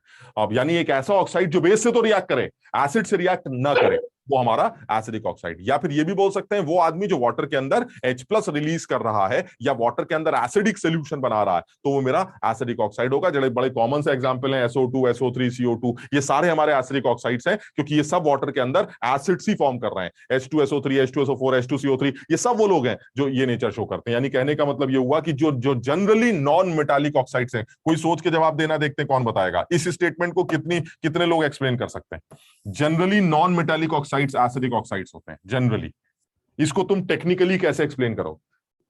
Generally non metallic. जब हम लेफ्ट से राइट जाते हैं तो नॉन मेटेलिक कंपाउंड एलिमेंट आते हैं और फिर H पॉजिटिव का निकलना आसान हो जाएगा, तो वो एसिडिक ऑक्साइड बनाएंगे सर। हाँ बिल्कुल बिल्कुल, ऐसे ही एक्सप्लेन करना था ये। बिल्कुल, नॉन मेटालिक कंपाउंड जो होते हैं वो आगे वाले होते हैं, और आगे वाले का ऑक्सीजन से जो डिफरेंस होता है निगेटिविटी में वो कम होता है।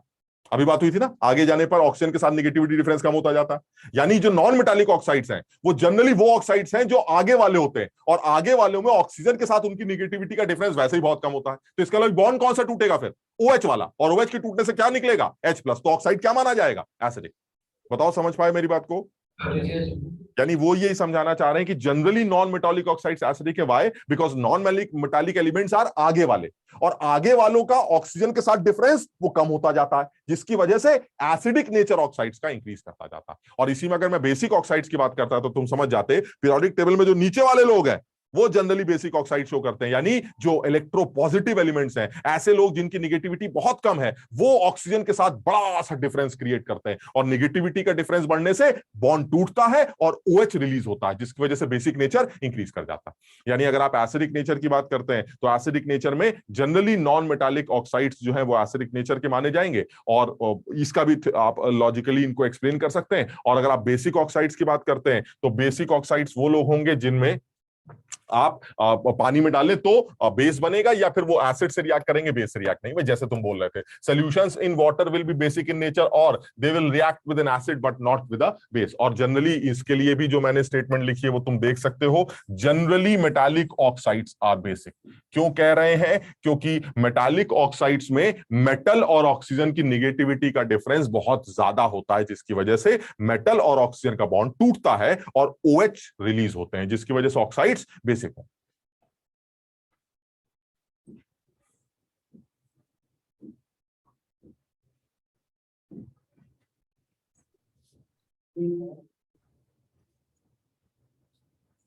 आजाद ठीक है बेटा? Yes sir. आसान है एकदम, ज्यादा कुछ। लेकिन यार फिर मैं तुमको क्या बताना चाह रहा हूं, ये तो बस समझो, ये होता ना कि पढ़ाना है तो आदमी ने कुछ पढ़ा दिया है, लेकिन ये ऐसा है नहीं यार। इसमें तुम लोगों का अपना अपना इनपुट बहुत ज्यादा चाहिए होता। जब तुम क्वेश्चंस करोगे तो मान लो 50% सवाल ऐसे आएंगे जो बहुत लॉजिकल से लगेंगे, अरे ये तो हमें पता है कि भाई ऊपर है तो ये ज्यादा होगा, नीचे है तो ये ज्यादा होगा। लेकिन कई ऐसे सवाल भी मिलेंगे जिसको आंसर देखना पड़ेगा, और जिसका आंसर देखकर आपको लॉजिक निकालना पड़ेगा। मतलब मेरा कहना यह है कि इस चैप्टर को सीखना ये सिर्फ इतना नहीं है जितना तुम्हें बता दिया जा रहा है। इस चैप्टर को सीखने का मतलब है आप क्वेश्चंस भी लगाइए, और लगाने के बाद उन क्वेश्चन से भी कुछ सीखिए। मतलब आप समझ रहे हैं, आप सोच भी नहीं पाएंगे कि इस तरह के सवाल भी बन सकते हैं जिसमें ये चीजें आती हैं, ये भी हमें सोचना था, ये भी हमें सोचना था। तो जब तक ये चैप्टर, और इस चैप्टर में इसको करने में काफी टाइम लगता है तुम्हें। टाइम मतलब हर बार कुछ ना कुछ नया मिलता जाएगा। कोई सवाल आ गया, अरे यार ये तो हमने देखा ही नहीं, ये तो भूल गए थे हम। तो तुम्हें हर बार जो है इसको सीखना पड़ेगा। तो इसलिए इस चैप्टर को तो तुम ऐसे मान के चलो जैसे तुम्हें प्रैक्टिस करनी है, थोड़े थोड़े सवाल लगाने हैं। कुछ सवाल आसानी से निकल आएंगे, क्योंकि वो ये सवाल आएगा कि K+ बड़ा है या K बड़ा है। तो सारी दुनिया जानती है सर K+ जो है कैटायन है, उसका इफेक्टिव न्यूक्लियर चार्ज ज्यादा होता है, वो छोटे साइज का होगा, और जो नॉर्मल एलिमेंट होगा वो बड़े साइज का होगा। तो कुछ ऐसे आएंगे, कुछ ऐसे आएंगे कि K+ बड़ा होगा कि Cl- बड़ा होगा। अब आदमी क्या सोचेगा, यार K+ कहां होता है, Cl- कहां होता है, मुझे क्या पता। तो आपको उनके आंसर्स को ध्यान रखकर अपना डेटा स्ट्रॉन्ग करना पड़ेगा, आप समझ लो, अपना डेटा बढ़ाना पड़ेगा। तो ये चैप्टर सीखने में थोड़ा सा तुम्हारे एफर्ट्स बहुत ज्यादा लगेंगे। स्टोचियोमेट्री में तो मेरा काम था, मैंने तुम्हें बता दिया ये फॉर्मूला होता, तुमने सवाल लगाने शुरू कर दिए। इसमें मेरा काम बहुत कम है, इसमें तुम्हारा काम ज्यादा है, बिकॉज तुम्हें क्वेश्चंस की प्रैक्टिस ज्यादा करनी पड़े। तो इसलिए जैसे मैंने पहले बोला था कि एनसीईआरटी खोलना, एनसीईआरटी की सारे पन्ने के एक एक लाइन को अंडरलाइन करके, ये वो पहला चैप्टर है जो मैंने बोला है तुमको कि एक एक लाइन इसकी याद करनी पड़ेगी, एक एक लाइन तुम्हें समझनी पड़ेगी, कोई लाइन मिस नहीं होनी चाहिए। एक एक लाइन पढ़ पढ़ के अंडरलाइन कर करके उसमें से मसाला निकल के आएगा, उसको अपने नोट्स पे डालेंगे, उसको रेगुलर बेसिस पे रिवाइज करेंगे, ताकि इस चैप्टर से कुछ पूछा जाए तो गलत ना। मतलब समझ लो, मेहनत है इसमें, मेहनत। बहरहाल, तो अब ये तीसरे तरह के ऑक्साइड्स की बात करें तो जेई में हालांकि इनके ऊपर सवाल बनते रहते हैं। तो तीसरे तरह के अगर आप ऑक्साइड्स की बात करते हैं तो ये हमारा ऑक्साइड जो होगा वो एम्फोटेरिक ऑक्साइड्स होंगे। और एम्फोटेरिक ऑक्साइड्स तुम समझते ही हो, ऐसे ऑक्साइड्स होंगे जो एसिड से भी रिएक्ट कर सकते होंगे और जो बेस से भी रिएक्ट कर सकते होंगे। इसका मतलब ये वो लोग होंगे जिनकी इलेक्ट्रोनेगेटिविटी का और ऑक्सीजन की नेगेटिविटी का जो डिफरेंस है वो 1.4 के आसपास होगा। तो समझो 1.4 से अगर ज्यादा डिफरेंस होता तो फिर तो बेसिक ऑक्साइड बन जाता, क्योंकि ई और ओ का बॉन्ड टूट जाता। अगर 1.4 से काफी कम होता तो OH का बॉन्ड टूट जाता, तो ऐसे में फिर एसिडिक ऑक्साइड बन जाता। अगर आपके एलिमेंट और ऑक्सीजन की नेगेटिविटी का जो डिफरेंस है वो 1.4 के आसपास टहल रहा है, तो ऐसे में जो आपका ऑक्साइड बनेगा वो जनरली एम्फोटेरिक नेचर का ऑक्साइड होगा। और वो वाटर में वो आदमी एसिड से भी रिएक्ट कर सकता होगा और बेस से भी रिएक्ट कर सकता होगा, जिसमें कुछ कॉमन एग्जांपल तुम्हारे सामने लिखे हैं जिसपे सवाल वो पूछता रहता। यानी अगर मैं यही बात करूं कि जैसे बेरिलियम ऑक्साइड, बेरिलियम ऑक्साइड हमारा पहला एम्फोटेरिक नेचर शो करता है। और ये बेरिलियम ऑक्साइड के पास दो तरीके हो सकते हैं काम करने के। ये बेरिलियम ऑक्साइड जो है वो एसिड से भी रिएक्ट कर सकता है, मान लीजिए HCl से रिएक्ट करने की बात कर रहे हैं। और यही बेरिलियम ऑक्साइड जो है ये बेस से भी रिएक्ट कर सकता है, मान लीजिए NaOH के साथ रिएक्ट कर रहा है। तो दोनों सूरतों में ये रिएक्शन देखने को मिलती है। मान लीजिए ऊपर वाली रिएक्शन की बात करें तो BeCl2 बन सकता है, नीचे वाली रिएक्शन की बात करें तो NaBeO2 बन सकता है।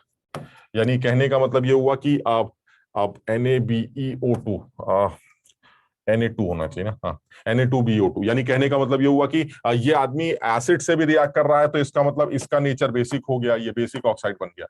और क्योंकि ये बेस से भी रिएक्ट कर रहा है तो ये एसिडिक नेचर का भी हो गया। तो ये एक ऐसा आदमी लगता है जो एम्फोटेरिक नेचर शो करता है, इसलिए ये पहला ऑक्साइड है बेरिलियम ऑक्साइड जो कि एम्फोटेरिक नेचर का हो सकता है। दूसरा ऑक्साइड जो मुझे लग रहा है वो है जिंक ऑक्साइड। ये भी तुम समझते होगे, जिंक ऑक्साइड भी एक ऐसा आदमी है जिसमें जिंक ऑक्साइड जो है वो एसिड से भी रिएक्ट कर सकता है। तो हम समझ ही रहे हैं कि एसिड से रिएक्ट करेगा तो जिंक क्लोराइड बना देगा, और यही जिंक ऑक्साइड जो है वो बेस से भी रिएक्ट कर सकता है, NaOH के साथ भी रिएक्ट कर सकता है और ये जिंकेट बना सकता है, NaZnO2, दैट इज Na2ZnO2, ये भी बना सकता है। सिमिलरली अगर SnO की बात करें, स्टेनस ऑक्साइड, तो स्टेनस ऑक्साइड में भी यही समझ में आता है कि स्टेनस ऑक्साइड में SnO जो है वो एसिड से भी रिएक्ट कर सकता है। अगर एसिड से रिएक्ट करेगा तो SnCl2 बनाएगा, और यही आदमी जो है वो बेस से भी रिएक्ट कर सकता है। तो अगर ये बेस से सपोज NaOH से रिएक्ट करता तो ये Na2SnO2 बना सकता है, स्टेनेट। सिमिलरली आप SnO2 भी हो सकता है, ये जिस तरह से ये SnO है, स्टेनस ऑक्साइड, उसी तरह से स्टेनिक ऑक्साइड भी ये एम्फोटेरिक नेचर का हो सकता है। तो स्टेनिक ऑक्साइड की अगर बात करते हैं तो स्टेनिक ऑक्साइड में भी यही बोला जाएगा कि ये आदमी जो है ये एसिड से भी रिएक्ट कर सकता है, SnO2 HCl से रिएक्ट कर रहा है सपोज, तो ऐसे में ये SnCl4 मतलब समझ लो रिएक्शन कर सकता है। और ऐसे में अगर SnO2 जो है हमारा वो NaOH के साथ रिएक्ट कर रहा है, यानी बेस के साथ रिएक्ट कर रहा है, तो ये अपना कुछ और बना सकता है, जैसे Na2SnO3 बना सकता है। ये देखो मैं कैसे बता रहा हूं कि कैसे ये बन रहा है। मुझे लग रहा है कि जो मेन जो रिएक्शन लिखने का तरीका है वो ऑक्सीडेशन स्टेट, यानी ऑक्सीडेशन स्टेट कांस्टेंट। जैसे यहाँ बेरिलियम +2 है तो यहाँ भी बेरिलियम +2 है, यहाँ भी बेरिलियम +2 है, इधर भी बेरिलियम +2, यानी ऑक्सीडेशन स्टेट चेंज नहीं होनी चाहिए। जैसे जिंक यहाँ +2 है तो जिंक यहाँ भी +2 है, जिंक यहाँ भी +2। सिमिलरली यहाँ Sn जो है वो हमारा +2 है, तो अगर Sn +2 है तो यहाँ तो खैर +2 है ही, यहाँ पर भी देखिए Sn +2 है। यहां पर आपका टिन जो है वो +4 ऑक्सीडेशन स्टेट में, दिस इज स्टेनिक ऑक्साइड। तो अगर आप स्टेनिक की बात कर रहे हैं तो Sn जो है हमारा वो +4 ऑक्सीडेशन स्टेट में। तो अगर Sn +4 ऑक्सीडेशन स्टेट में तो यहां भी +4 होना चाहिए, और फिर वो यहां पर भी +4 होना चाहिए। आप चेक करिए यहां पर भी ये +4। इसी तरह से दो और ऑक्साइड से जिनको याद कर लेते हैं, आर्सेनिक का जो ऑक्साइड है और जो हमारा एंटीमनी का ऑक्साइड है, ये भी एम्फोटेरिक नेचर के ऑक्साइड्स हैं, क्योंकि आर्सेनिक का ऑक्साइड एसिड से रिएक्ट करके आर्सेनिक क्लोराइड और बेस से रिएक्ट करके Na3SO3 बना सकता है, और एंटीमनी का ऑक्साइड भी एसिड से रिएक्ट करके SbCl3 और बेस से रिएक्ट करके Na3SbO3 फॉर्म कर सकता है। यानी ये जो 5-6 तरह के ऑक्साइड्स हैं, beryllium oxide, zinc oxide, SnO2, SnO, antimony का ऑक्साइड या फिर आर्सेनिक ऑक्साइड, ये सारे हमारे एम्फोटेरिक नेचर के ऑक्साइड्स हैं, क्योंकि ये वो लोग हैं जो जनरली बीच में है।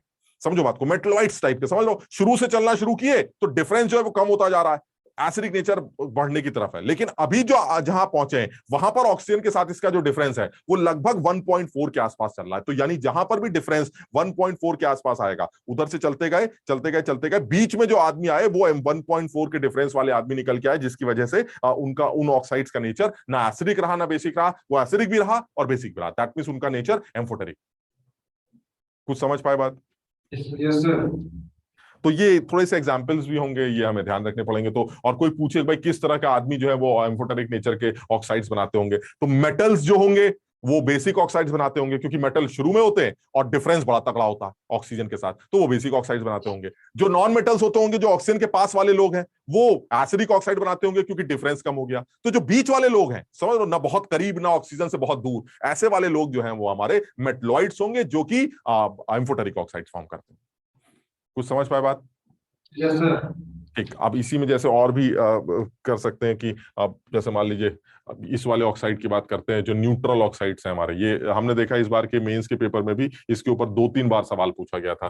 बिल्कुल तुम्हें ध्यान रखना है, बिल्कुल याद करना है कि जो न्यूट्रल ऑक्साइड्स हैं वो 3 ऑक्साइड्स हैं जिनके नाम याद करने हैं, CO, NO और N2। ये 3 ऑक्साइड्स हैं जिनको न्यूट्रल ऑक्साइड्स की कैटेगरी में डाला गया है। ना ये एसिड से रिएक्ट करेंगे ना बेस से रिएक्ट करेंगे। और चौथा जो हमारा ऑक्साइड आता है, और चौथे टाइप का, वो एम्फीप्रोटिक होता है। ये कुछ इसमें कुछ कहना नहीं है। एम्फीप्रोटिक का मतलब ये हुआ, ये वाटर के अंदर H+ भी रिलीज कर सकते हैं और OH भी रिलीज कर सकते हैं, जिसका सबसे कॉमन एग्जाम्पल हमारा वाटर। बस, यानी ये जो 3-4 तरह के ऑक्साइड्स के नेचर है, जिसमें ये सबसे इंपॉर्टेंट है। इस साल भी मेरे ख्याल से 2 या 3 बार के अटेम्प्ट में, शिफ्ट में, इससे रिलेटेड कोई ना कोई सवाल पूछा गया। तो हमें इस चीज को बिल्कुल ध्यान रखना है कि जो हमारा न्यूट्रल ऑक्साइड है, न्यूट्रल ऑक्साइड वो ऑक्साइड्स होंगे जो एसिड और बेस दोनों से रिएक्ट नहीं कर रहा है, वो हमारे न्यूट्रल हो गए, हमें कोई लेना देना नहीं। जैसे कार्बन मोनोऑक्साइड, नाइट्रस ऑक्साइड या नाइट्रोजन नाइट्रिक ऑक्साइड, ये तीनों वो लोग हैं हमारे जो न्यूट्रल ऑक्साइड्स के नाम से जाने जाते हैं। और एम्फीप्रोटिक भी एक इंपॉर्टेंट कैटेगरी हो सकता है कि आगे आने वाले साल में जेई में एम्फीप्रोटिक का नाम ले लो तो जनरली बच्चे को पता ही नहीं होगा कि होता क्या है। तो ये एम्फीप्रोटिक ऑक्साइड है, ये कहने के लिए एक नाम रखा गया है और इसके नाम से भी लग रहा है एम्फीप्रोटिक ऑक्साइड मतलब एक ऐसा ऑक्साइड जो H+ और OH H+ ले भी सकता है और H+ दे भी सकता है, और वो ऑक्साइड हमारा H2। कुछ समझ में आई बात? Yes, sir. तो अगर इसने H+ दिया तो समझ OH- प्लस H+ में ब्रेक कर गया, अगर H+ लेता है तो ये H3O+ बना लेगा। तो यानी ये वाटर के अंदर H+ लेने देने दोनों का काम कर सकता है, इसको एम्फीप्रोटिक कह सकते हैं। इसे न्यूट्रल नहीं कहेंगे, मतलब कुछ लोग सोचते हैं जो ले दे दोनों सके तो वो न्यूट्रल होगा ना। न्यूट्रल क्या कहेगा ना, मैं मुझे लेना ना देना मुझे मतलब ही नहीं, और जो लेना देना दोनों कर रहे हैं वो हमारे एम्फीप्रोटिक होंगे, जिसका एक ही example that is water. Clear? Vikas समझ में आया बेटा? Yes, sir.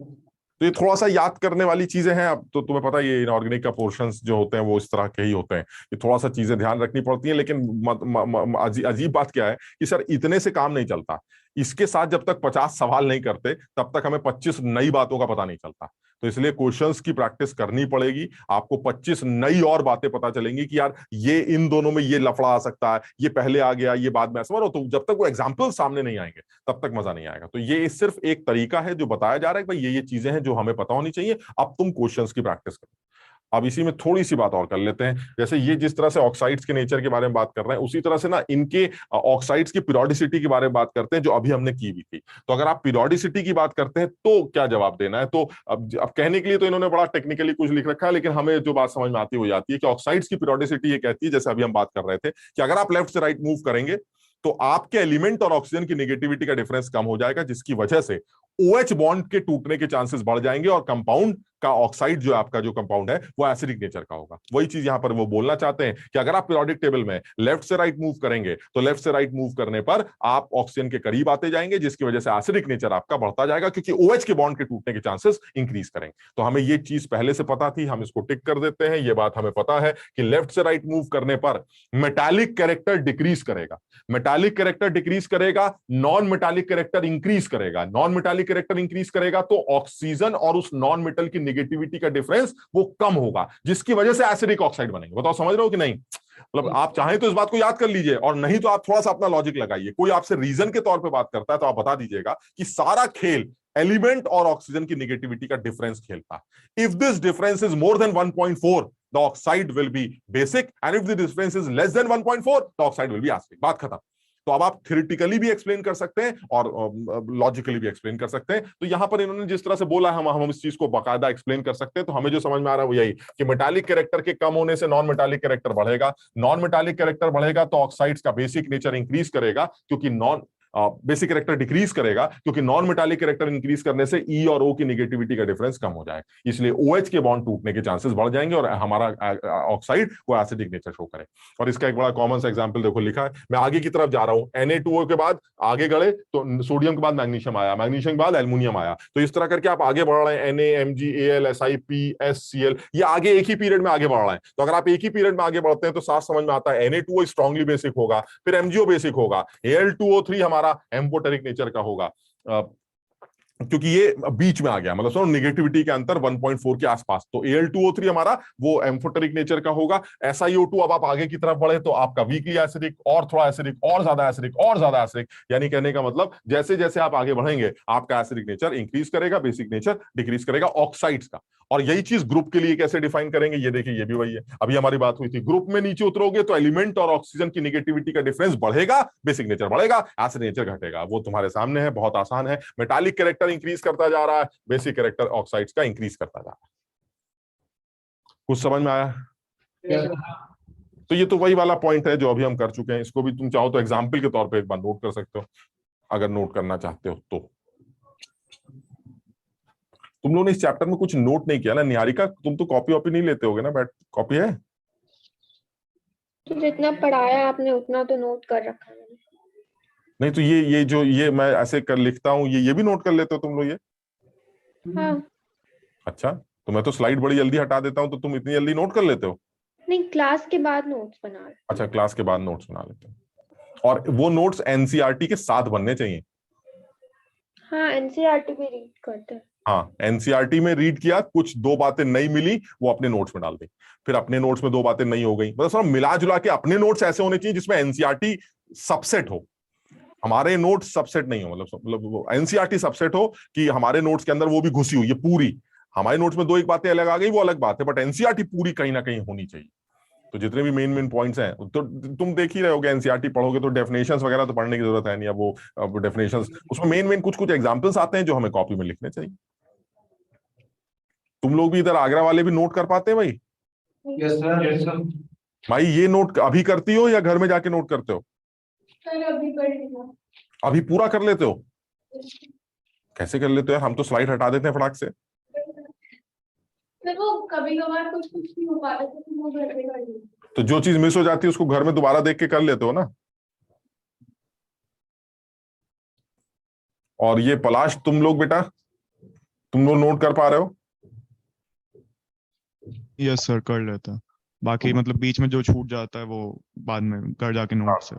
ठीक है, लेकिन मैं तुम्हें फिर बार बार बोल रहा हूँ सब लोगों को, इस चैप्टर में मेरे भरोसे मत रहना। मैं तुम्हें बार बार बोल रहा हूँ, उसका रीजन ये है कि ये चैप्टर में थ्योरी नहीं पूछता, सवाल पूछता है।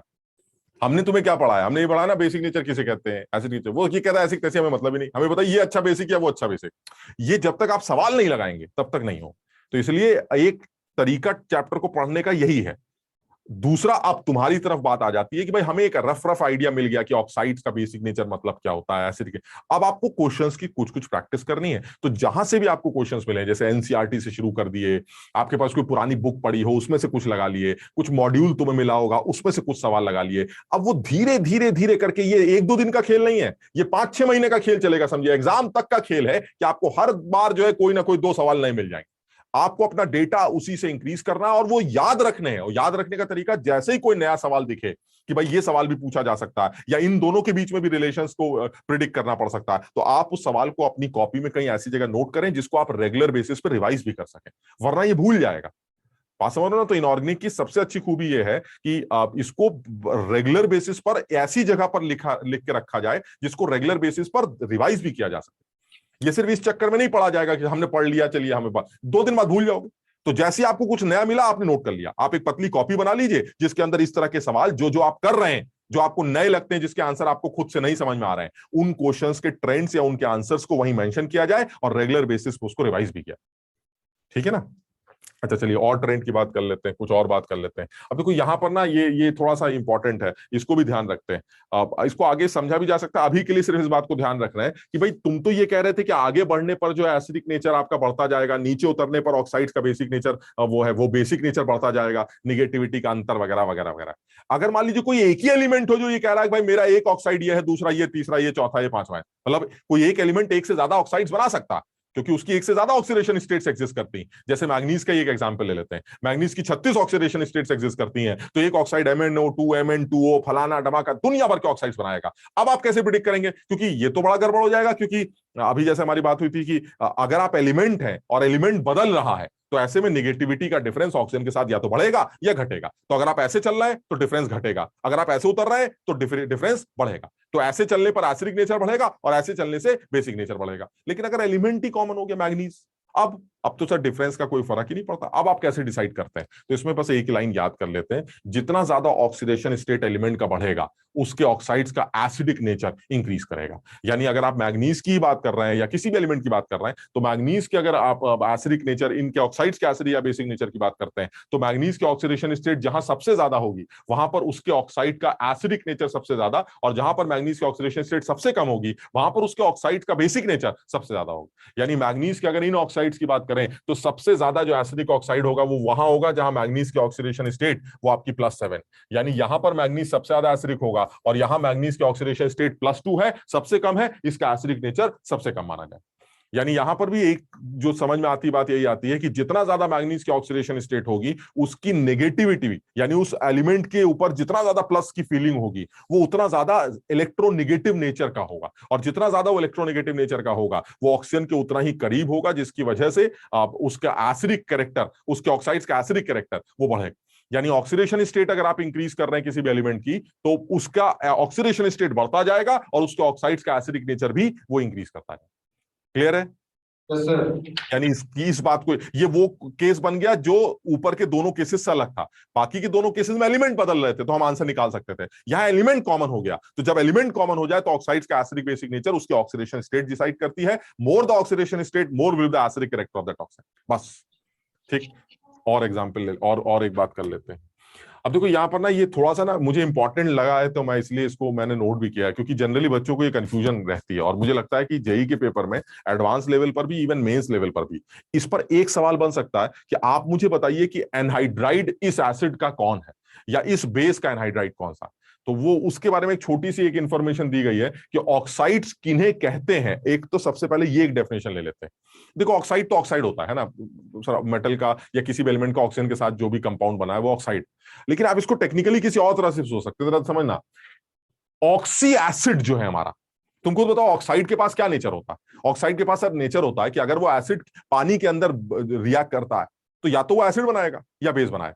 तो अगर पानी के अंदर उसने एसिड बनाया तो उसको ऑक्सी एसिड बोल देंगे, और पानी के अंदर उसने बेस बनाया तो मान लीजिए वो आपका बेस बन गया, हाइड्रोक्साइड बन गया। ठीक। अब वो ये कहना क्या चाह रहा है कि किसी भी ऑक्सी एसिड और किसी भी हाइड्रोक्साइड में से अगर पानी वापस चूस लो तो जो बचेगा वो ऑक्साइड होगा। तुम समझ ना, उल्टी बात। यानी एक कंपाउंड है जो कि ऑक्साइड, वो पानी में भीगा तो उसने एसिड बना दिया जिसको ऑक्सी एसिड कहते हैं। तो अगर मैं ऑक्सी एसिड में से पानी निकाल लूं तो वो कंपाउंड दोबारा बन जाएगा। यानी ऑक्सी एसिड में से पानी के निकल जाने के बाद जो बचा उसको भी आप ऑक्साइड बोलते हैं, that is anhydride of oxy acid. मेरी बात समझे कि नहीं, क्या कह रहे हैं? Yes sir. यानी आपका ऑक्साइड था, उसमें पानी डाला तो आपका ऑक्सी एसिड बन गया। ऑक्सी एसिड में से पानी निकाल दो तो वो ऑक्साइड बन जाएगा। और तुम्हें पता है किसी भी चीज में से पानी निकालने का मतलब उसको एनहाइड्राइड करना। तो ऑक्सी एसिड का जो एनहाइड्रस फॉर्म है वो ऑक्साइड ही बोला जाता है। जो हाइड्रोक्साइड्स का एनहाइड्रस फॉर्म है उसको भी ऑक्साइड ही कहा जाता है। ये थोड़ा सा टेक्निकली इसको समझना। यानी ऑक्साइड, पानी गया तो ऑक्सी एसिड बना, ऑक्सी एसिड में से पानी निकला तो ऑक्साइड बन गया। यानी ऑक्साइड उस ऑक्सी एसिड का एनहाइड्रस फॉर्म है क्योंकि उसमें से पानी निकल के ही वो तैयार होता है। और इस चीज में अच्छा सवाल पूछा जा सकता है कि भाई बता सकते हैं कि आप जो H2SO3 है उसका एनहाइड्राइड कौन होगा। तो बच्चे सोचते हैं पता नहीं क्या सवाल पूछ रहा है, H2SO3 का एनहाइड्राइड। आपको करना कुछ नहीं है, आपको उस आदमी में से पानी को हटाना है। लेकिन सही लॉजिक या सही तरीका यह है, इस चीज का ध्यान रखना है टेक्निकली, कि जो भी आपका ऑक्साइड बने उसमें जो एलिमेंट की ऑक्सीडेशन स्टेट है और जो आपका ऑक्सी एसिड था उसमें जो एलिमेंट की ऑक्सीडेशन स्टेट है वो सिमिलर होनी चाहिए। क्योंकि देखो कुछ तो समझ में आता है, जैसे मान लो H2SO3 है तो मेरे ख्याल से सब लोग समझ जाएंगे H2SO3 में पानी निकाल देंगे तो SO2 बचेगी। समझ लो कि नहीं बात? तो यानी SO2 will be anhydride of H2SO3। Clear? Yes sir. इसी तरह से जैसे H2SO4 है, देखिए दुनिया समझती है सर H2SO4 में पानी निकालेंगे SO3 बचेगी, क्या सोचना है। तो SO3 will be anhydride of H2SO4। लेकिन जहां झंझट आता है, मैं तुम्हें एक झंझट दिखाता हूं कहीं पर भी। ये ले लेते हैं S3PO4। S3PO4 में से पानी निकाल दीजिए सर, पता नहीं क्या बनेगा। S3PO4 में से पानी निकाल, लेकिन अब सही तरीका क्या है? S3PO4 में फास्फोरस की ऑक्सीडेशन स्टेट +5, तो पक्का जो ऑक्साइड होगा वो एक ऐसा ऑक्साइड होगा जिसमें फास्फोरस +5 होगा, दैट इज P2O5। बताओ समझे बात? यानी मैं ये बताना चाह रहा हूं कि टेक्निकली डेफिनेशन बड़ी क्लियर है सर। ऑक्साइड में पानी डालकर ऑक्सी एसिड तैयार कर लो और ऑक्सी एसिड में से पानी निकालकर ऑक्साइड तैयार कर लो। यानी ऑक्साइड की एक और डेफिनेशन क्या दी जा सकती है? Oxides are anhydrous form of oxy acid और हाइड्रोक्साइड। ऑक्सी एसिड तब जब एसिड बनेगा, बेस बनेगा तो हाइड्रोक्साइड बोल देंगे उसको। ठीक। तो जो भी पानी में जाने के बाद ऑक्साइड ने बनाया उसमें से पानी का निकलकर उसको दोबारा बना देना, दैट इज ऑक्साइड्स। ठीक। तो यानी आप ऑक्साइड्स को इस तरह से भी डिफाइन कर सकते हैं कि जो ऑक्साइड्स होते हैं हमारे वो एनहाइड्रस फॉर्म हो सकते हैं ऑक्सी एसिड्स के या हाइड्रोक्साइड्स। ठीक। अच्छा, अब ये कैसे निकालेंगे कि अगर मुझे कोई ऑक्सी एसिड दे रखा है तो वो ऑक्सी एसिड से जो ऑक्साइड बनेगा वो कौन सा होगा, मतलब उसका एनहाइड्रस फॉर्म क्या होगा। तो जनरली तो आसान से मेरे ख्याल से सब लोग इस बात को एग्री करेंगे कि सर इसमें मुझे कोई डाउट नहीं है, क्योंकि इसमें से पानी निकलते ही SO2 बनेगा। इसमें भी मुझे कोई डाउट नहीं है, यहाँ SO3 बनेगा। इनफैक्ट मेरे ख्याल से H2CO3 में भी कोई डाउट नहीं होना चाहिए। H2CO3 में भी आपने अगर CO पानी हटा दिया तो CO2 बचेगी। क्लियर है? तो CO2 will be the anhydride of H2CO3 which is an oxy acid of CO2।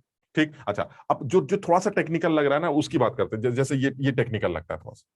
अब इसमें S3PO4 में से सर पानी हटा दीजिए, तो जिस तरह से ऊपर पानी हटा के फटाफट SO3 SO2 दिख गया था, यहां पानी हटा के समझ में नहीं आता कि सर बनेगा क्या। तो इसलिए लॉजिकली जो मैं तुम्हें बता रहा हूं उसको समझो। आपको इस चीज का हमेशा ध्यान रखना है कि जो ऑक्सी एसिड है उसके अंदर जो एलिमेंट की ऑक्सीडेशन स्टेट है और जो एनहाइड्रस फॉर्म आपने जो ऑक्साइड बनाया है उसके अंदर जो उस एलिमेंट की ऑक्सीडेशन स्टेट है, इट शुड बी सिमिलर। ये चीज अगर याद रखते हैं तो ऑक्साइड निकालने में या उसका एनहाइड्राइड बनाने में दिक्कत नहीं होगी। अब जैसे H3PO4 का एनहाइड्राइड तैयार करना है, कैसे तैयार करेंगे? फास्फोरस की ऑक्सीडेशन स्टेट 5 है, तो आपको एक ऐसा फास्फोरस का ऑक्साइड चाहिए जो कि एक एनहाइड्राइड फॉर्म होगी H3PO4 की, जिसमें फास्फोरस 5 हो। वो कौन सा ऑक्साइड होता है जिसमें फास्फोरस 5 होता है? P2O5। तो आपने P2O5 बोल दिया। बताओ, समझे बात को?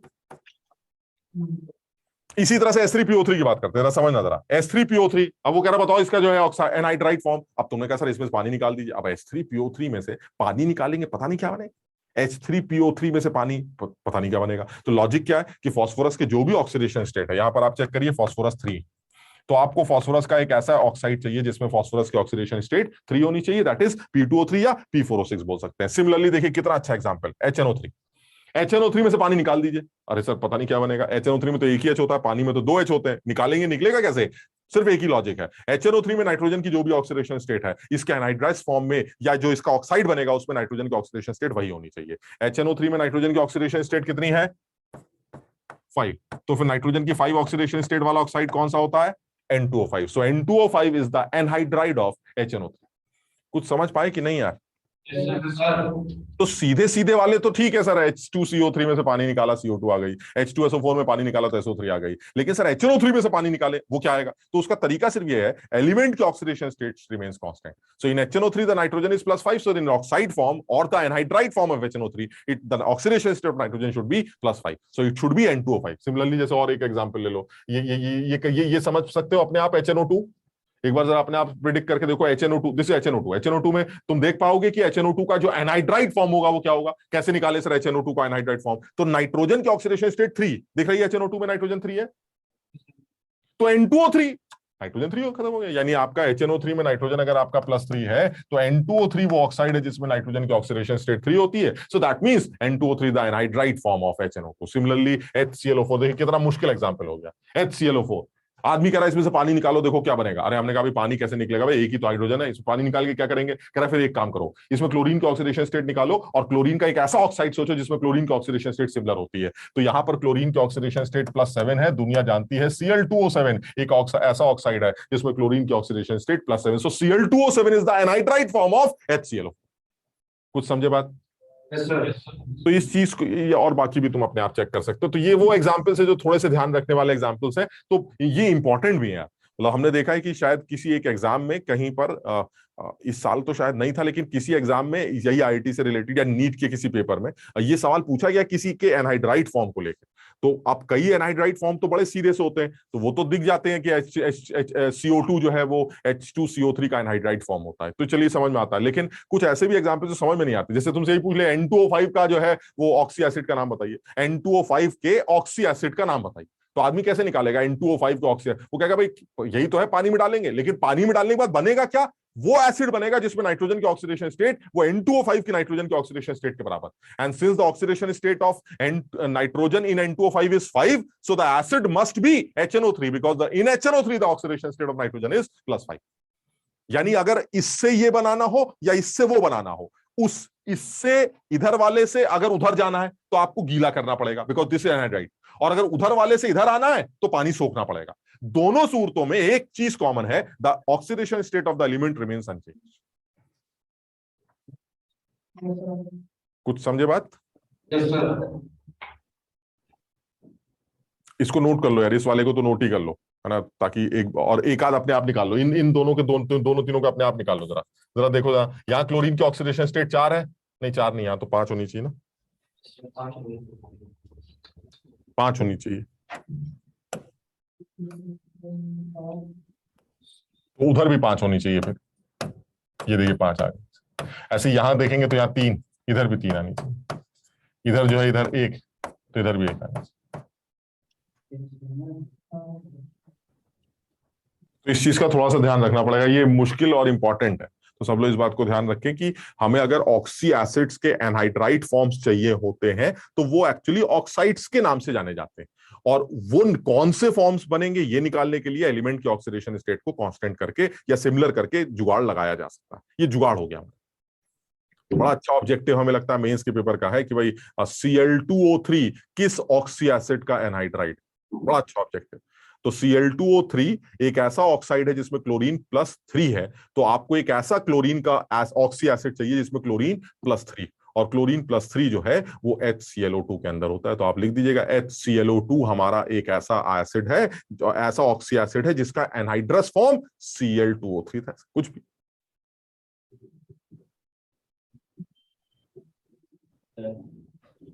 ठीक है, समझ गए? Yes sir. तो ये आज इतना ही करते हैं, मेरे ख्याल से ऑलमोस्ट ये काम खत्म हो गया। एक आध एग्जांपल और है, ये मैं तुम स्लाइड के फॉर्म में दे दूंगा। तो ये चैप्टर जो है, और फाइनली जो हमने अब तक पूरे चैप्टर में करा है वो ये ट्रेंड्स हैं जो तुमने पता ही है कि भाई आगे जाने पर आयनाइजेशन एनर्जी गिरती है, वो बढ़ती है, तो जो भी ड्राम, तो ये हमारे कुछ ट्रेंड्स है। तो ये हमारे हिसाब से हमें इस चैप्टर में इतना ही कुछ करना है, बट ये कि अब तुम्हें जो है इसके सवालों की प्रैक्टिस करनी चाहिए। तो जो हमें लगता है नेक्स्ट क्लास से हम नेक्स्ट चैप्टर स्टार्ट करेंगे, तो या तो कोई थ्योरेटिकल चैप्टर दोबारा शुरू करते हैं जैसे केमिकल बॉन्डिंग है, और नहीं तो मैं मेरे दिमाग में आ रहा है कि हम एक न्यूमेरिकल वाला चैप्टर भी साथ में डाल देते हैं। यानी इस चैप्टर के बीच में एक जैसे गैसियस स्टेट ठूस देते हैं। तो गैसियस स्टेट आसान सा चैप्टर होता है, ज्यादा मुश्किल नहीं है, तो ऐसा भी कर सकते हैं। मतलब अगर तुम चाहो तो ऐसा किया जा सकता है कि इस चैप्टर के बाद जो है गैसियस स्टेट करके उसके बाद केमिकल बॉन्डिंग करें, बिकॉज गैसियस स्टेट का बॉन्डिंग से कोई लेना देना नहीं। तब तक तुम इस थ्योरेटिकल चैप्टर के सवालों की प्रैक्टिस कर सकते हो। मतलब जैसा तुम चाहो वैसे कर सकते हैं। अगर तुम चाहो तो नेक्स्ट चैप्टर केमिकल बॉन्डिंग भी कर सकते हैं। हाँ वही ठीक रहेगा। क्या ठीक रहेगा? Angle bonding. तो ठीक है, केमिकल बॉन्डिंग कर लें।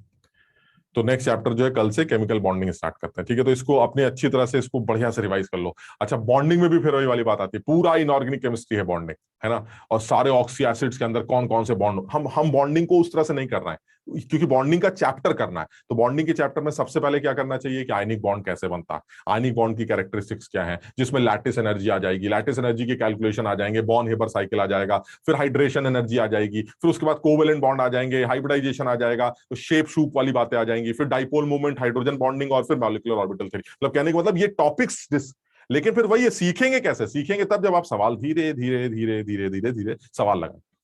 ठीक है ना, तो इसको फिर कल से स्टार्ट करते हैं। तो आज इतना ही करते हैं। तो हाँ, डीपीपीज नहीं आ रही, कैसी बातें कर रही हो? कौन सी डीपीपी? एटॉमिक स्ट्रक्चर की नहीं आई है एटॉमिक स्ट्रक्चर की आ चुकी है यार, ये लोग कल भी बोल रहे थे। सर, नहीं शो कर रही है, आज भी चेक किया था मैंने। अच्छा, पीरियोडिक की है? नहीं पीरियोडिक की नहीं है? नहीं अच्छा ठीक है, तो मैं अभी बोलता हूँ भाई इनको एटॉमिक और पीरियोडिक की कम से कम डाल दें। और नहीं तो मैं इनसे लेके तुम्हारे ग्रुप पे, कोई ग्रुप है क्या तुम्हारा? हाँ तुम्हारा ग्रुप है ना, वो कौन सा जेई ड्रॉपर करके कोई ग्रुप बना हुआ है हाँ ना, हाँ है ग्रुप पे, उस ग्रुप पे डाल देते हैं ना, ये ज्यादा अच्छा तरीका है। क्यों? हाँ यस सर। ऐसा ठीक है, तो ये भी देखता हूँ, मैं पता कर लेता हूँ। चलो ठीक है, बाय बाय।